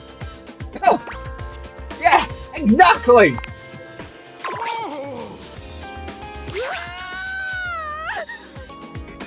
It's almost got me! I don't want... Last warning. Or what? Okay. Ooh, keep in the crawl space. No. Or I pull you back through. You don't have the guts! What, me? Okay, I'll back down. I guess I'll help you put it out. Time to spring into action. Right, yes. You're in command then. Right. River, we need you. Rushing in, Arma. River, can you handle that fire? On it, literally. I'll take care of any injuries. Fantina, can you blow some of the smoke out the window? On it. Okay, we're getting to meet a lot of new characters in this one. Yeah, looks like it's all finished. Thanks to River. That's exactly what I was hoping for. I feel so fulfilled. I can't wait to do it again. Yeah, that's what I was afraid of. Because you're a wussy? Hey, wait a minute. Where are the smokes? They're dead? Huh. I could see that, actually. You know, now that I don't have those cigarettes whispering in my ear. You got another voice in your ear? Huh? No! I actually feel like myself again. As a matter of fact, I feel like I should really get back to work. This has been a pretty crazy couple days.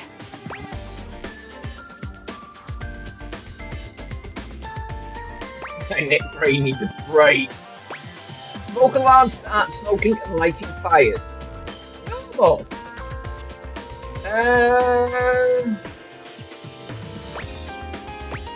You know, I'm gonna agree. Yeah, my brain needs a break. Mine too. Anyway, I just want to thank you for sticking with me through all that. I know I can be a handful sometimes, but at least you know I'm not boring. Although, I think I'll try to be a bit more boring after this. Yeah, no more fires, okay? Jeez. Obviously. Now that I'm off the smoke, I can't even imagine what I was thinking.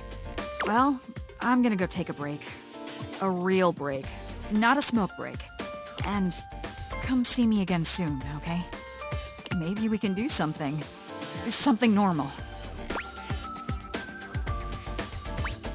Like, generate some friction. No, you know what? Like a date? That would be amazing. I think we make a great pair. Thank you! There we go. Jeez, that was a mission and a half, wasn't it?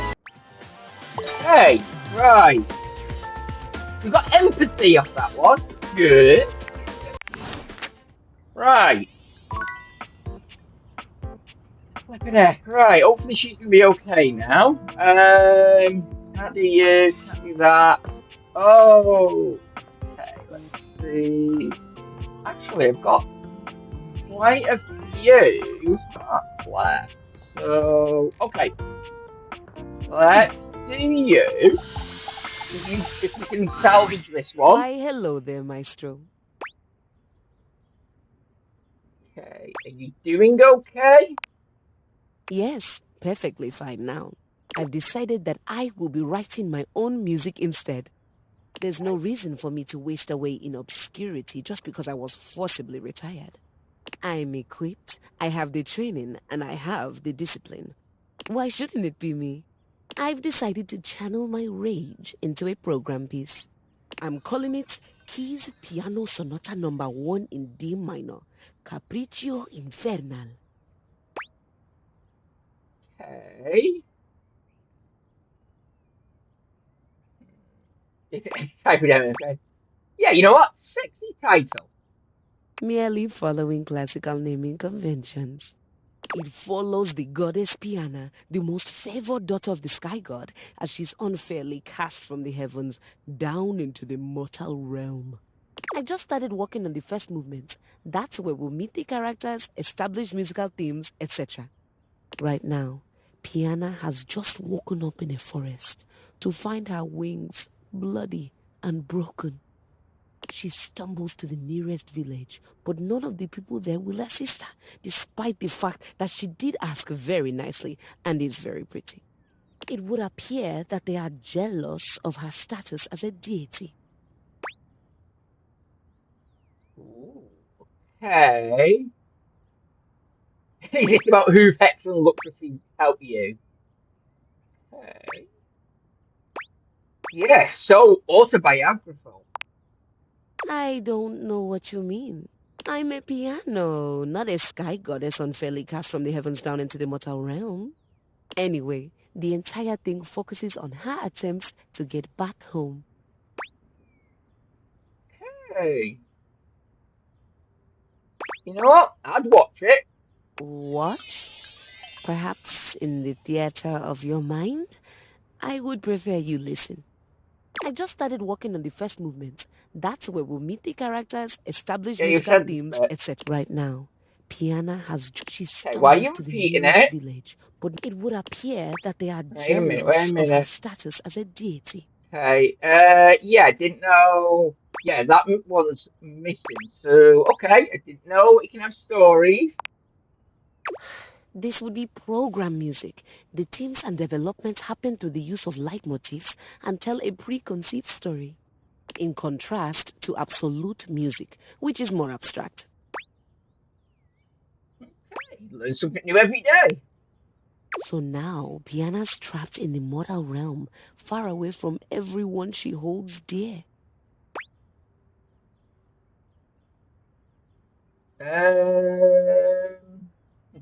She's got the hot magician. Okay. Yeah, go on, let's say she's got the hot magician. I never said anything about the magician's attractiveness. Okay, but you had to. Fine. The charlatan magician is of moderate attractiveness. Fine, I'll take it. This all happens in the first part of the sonata, the exposition. I think I'd like to build on the sinister theme in the second movement. Right now, it's all lacking a bit of bite. Leave me. I have composing to do, and I need my space. Hey. Fine, and... Oh. Okay, I don't really want to be starting anything new at the minute. Yeah, so there are still a load of things I haven't done. Okay.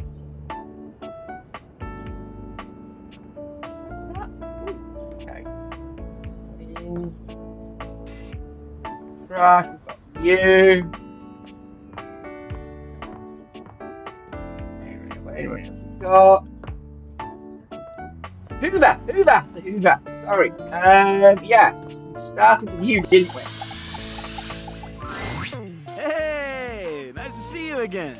Hoove holds one finger up to you, his chest rising and falling with panted breaths.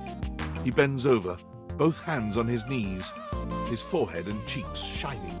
Give me just a sec. You okay? Yep. Okay. That was a little difficult. Hey, apparently you're all sweating. Oh, am I? Guess I'll have to towel off sometime soon. So, what brings you by? Yeah, can we do something? I'd love that. What'd you have in mind? I'm not sure if I mentioned it last time, but I'm a big sports fan. And I'll never turn down a nice can of lubricant. Really? As long as I'm not on the job. Okay. Apparently there's a game on. You better believe it. The Hankies are playing the Sox. Okay. I'm familiar with both of these sports teams. No, I'm a Sox fan, apparently. What? You must be crazy. They stink.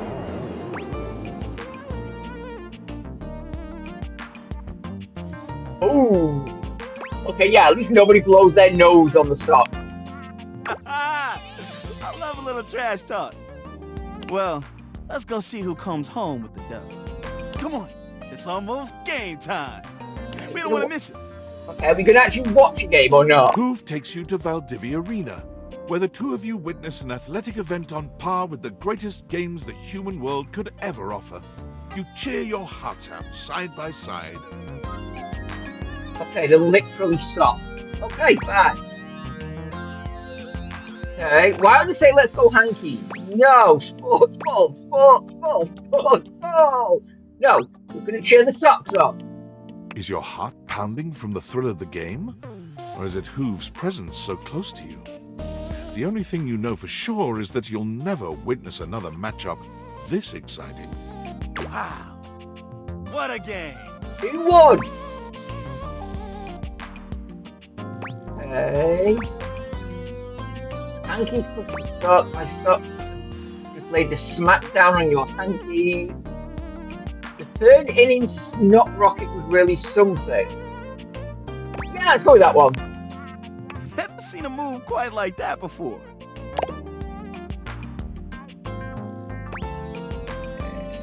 You know what? Yeah, let's see if he wants to go for a drink. You read my mind. Let's crack a can.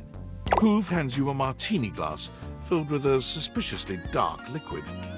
It smells like alcohol, sure, but there's another strange scent you can't quite place. Cheers! The drink tastes distinctly like the scent of motor oil, and it leaves an unpleasantly greasy feeling behind. Okay, yeah, it tastes like lubrication. I know, isn't it great? So, how you feeling? You can go lubed up, apparently.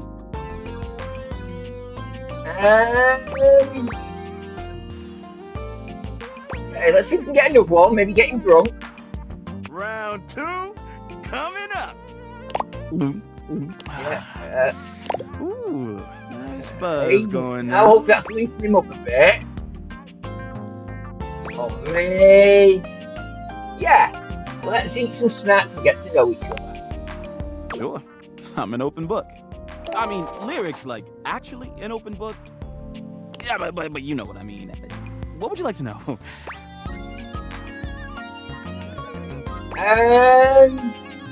Yeah, something been weighing you down lately.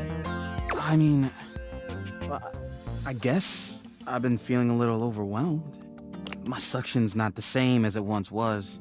That's good. Well, maybe just be a bit more Oh, you mean that sort of something. Sorry. I'm struggling to get up in the morning. Oh, get up, not get it up. Sorry.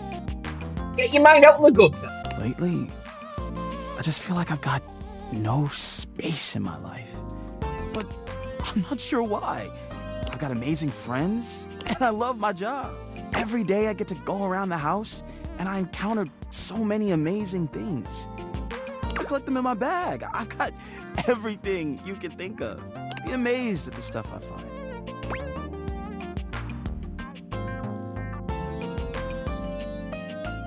Carrying too much baggage, still feel empty. Maybe to become a burden.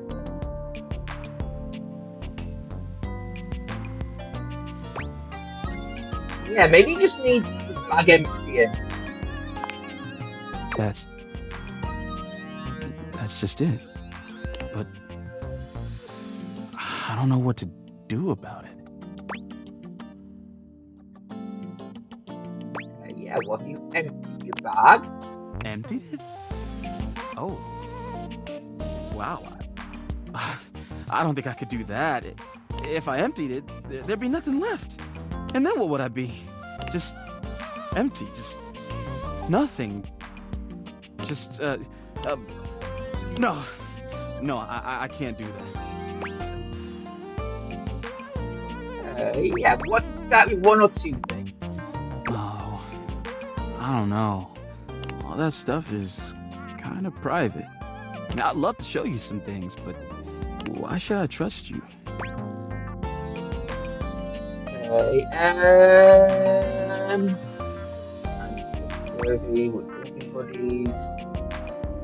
Yeah, because of stutter on that, I'm gonna go away and drinking buddies. I mean, you did buy me around. Did I? Okay. All right. Tell you what. I guess I'll take a few things out. This is a button I found under the coffee table. It's red and shiny and I don't know. I just love it.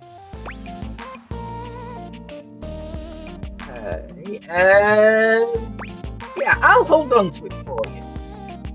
Would you? Wow, that would be amazing. And it would free up some room. Here, you take it.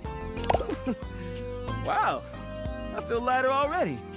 Okay, up next is this ball of Linton hair.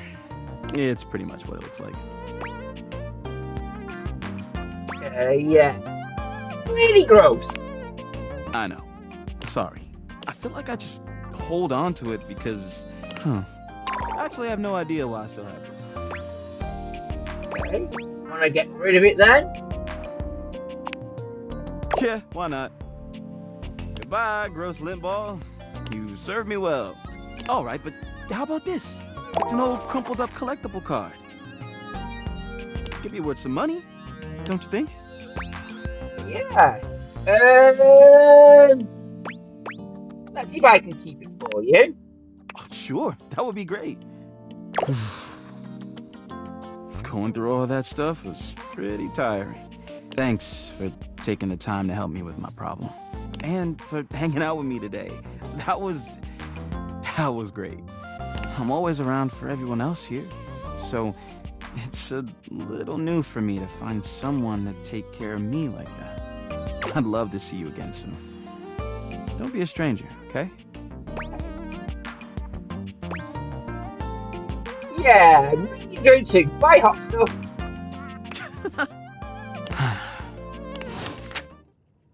Right, and that leaves us with 2. But 2. Okay, you know what? We've been doing down here a lot, haven't we? But I did say I wanted to do the living room and I've kind of like been wandering off. Well, saying that, really, the only thing I've done not in the living room is move, and that's because you asked, and chance because, well, I promised we would be doing it, so... Okay, let's go with you. Seated in your living room is a being who seems to truly embody the concept of comfort.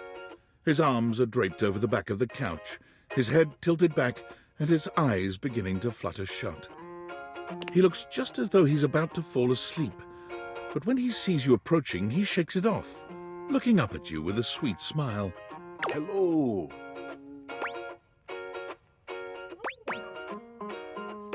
Mind if I join you? No way. Please do.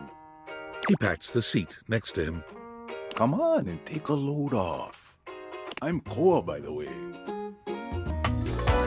Oh, Koa. Hey, here, oi.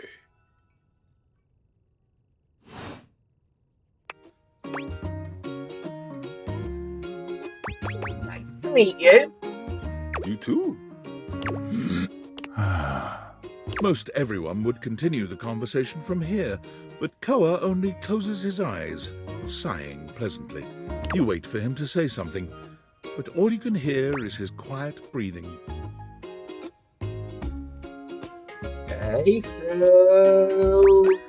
Yeah, do you want to be alone? No, that's okay. Koa opens one eye, but he doesn't move. I just thought you might like to share in all this comfort, you know?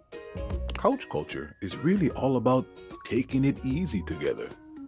You know, like, you ever heard people talk about alone together? Okay. Kinda sucks, yeah. You know what? Let's just say I love it. Right on. You get it then. I wish more people understood the beauty of alone together. It means you can be at peace with another being without even saying a word. It means not forcing a conversation or an activity between the two of you. It means just enjoying the moment without any expectations. He sighs pleasantly, closing his eyes. I'll give it a shot. Beautiful. You'll see. Koa breathes in deep, sighing pleasantly. When he relaxes, the entire room seems to relax with him. You find yourself growing sleepier alongside him. You're not sure how much time passes as the two of you sit side by side in companionable silence, but it's certainly a good while. Thanks for keeping it chill, buddy. This was real nice. Got something I want to give you. Ooh, thank you.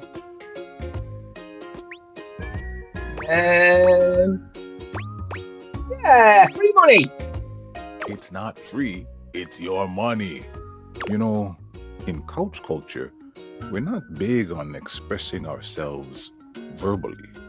We prefer to let our actions speak for us. And a gift like this, it's just a way of honoring our friendship. Oh, okay. In human culture, giving someone stuff you found is deeply rude. No, it's not.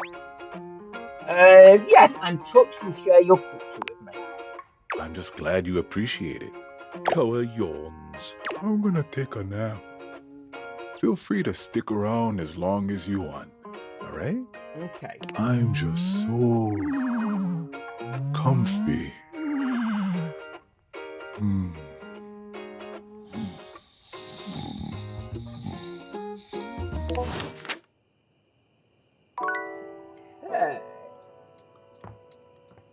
Interesting, but yes, we've got no one really to. Oh, geez, okay.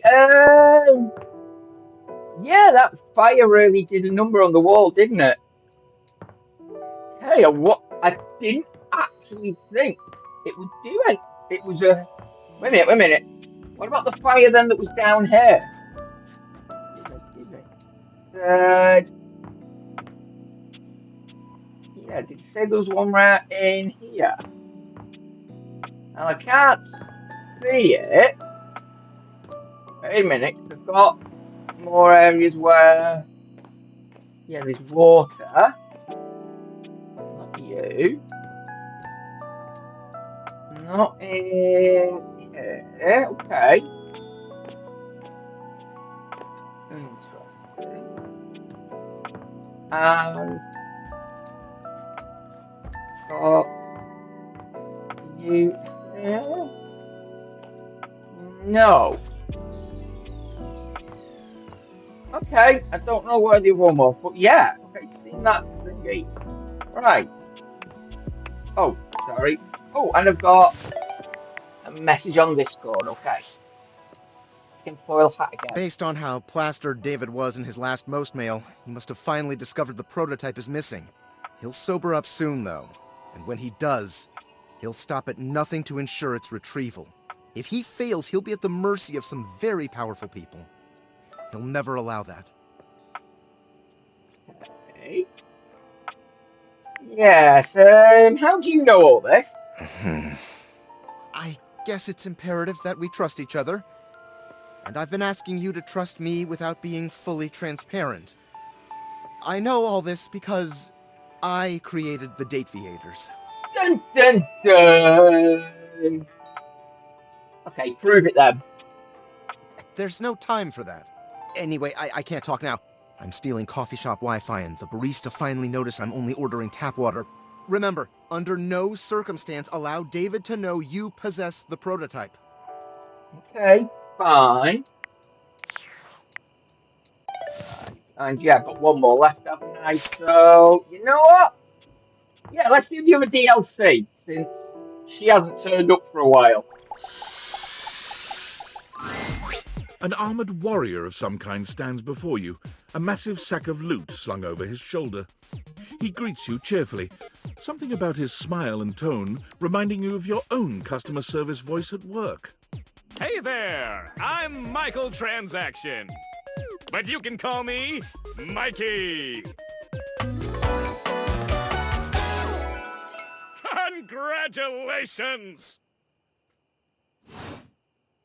Thanks for your purchase of the Date Everything Luxurious Edition! Your purchase gives you exclusive access to new features never seen in the game before. Ooh. Yeah, what features do I get? Exclusive access to the fantastic red shirt! Ooh, the red shirt I can't look at. Exclusive access to the art book. Exclusive access to the soundtrack. Exclusive access to phone backgrounds. Exclusive access to Lucinda Lavish. And most importantly, exclusive access to me and my store, baby! Yay! Yes, I think I might just fall in love with you. Hey, you wouldn't be the first. I mean... Mikey hefts his sack of loot onto his other shoulder, shifting uncomfortably. Stacy and I separated a little while ago, but we were in love for a time. Hell, shouldn't bring that up so soon. Unlocking access to me means that you gain access to the Date Everything loot box!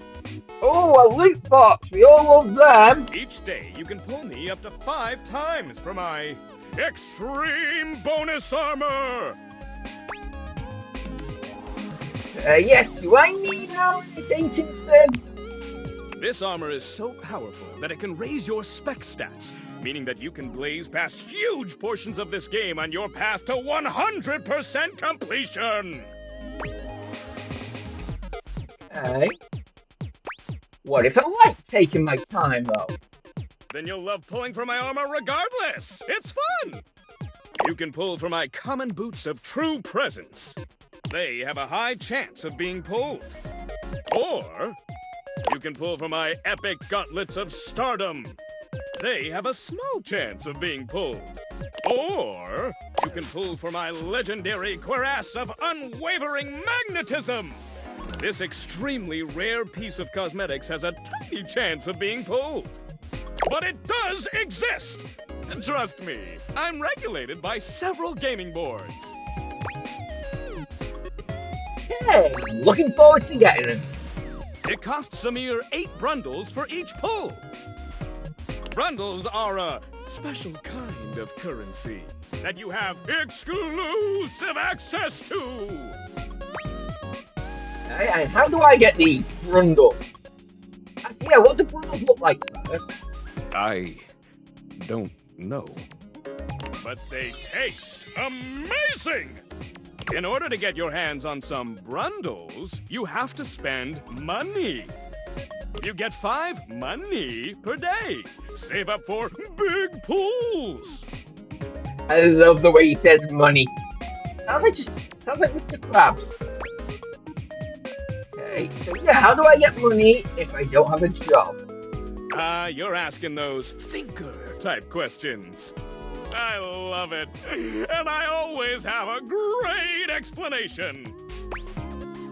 So?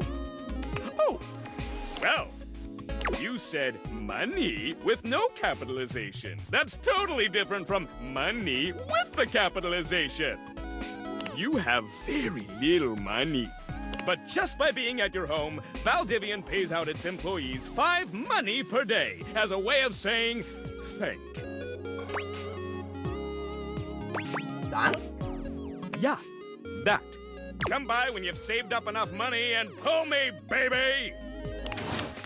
Okay, fine. Right. Let's get into bed. Eesh.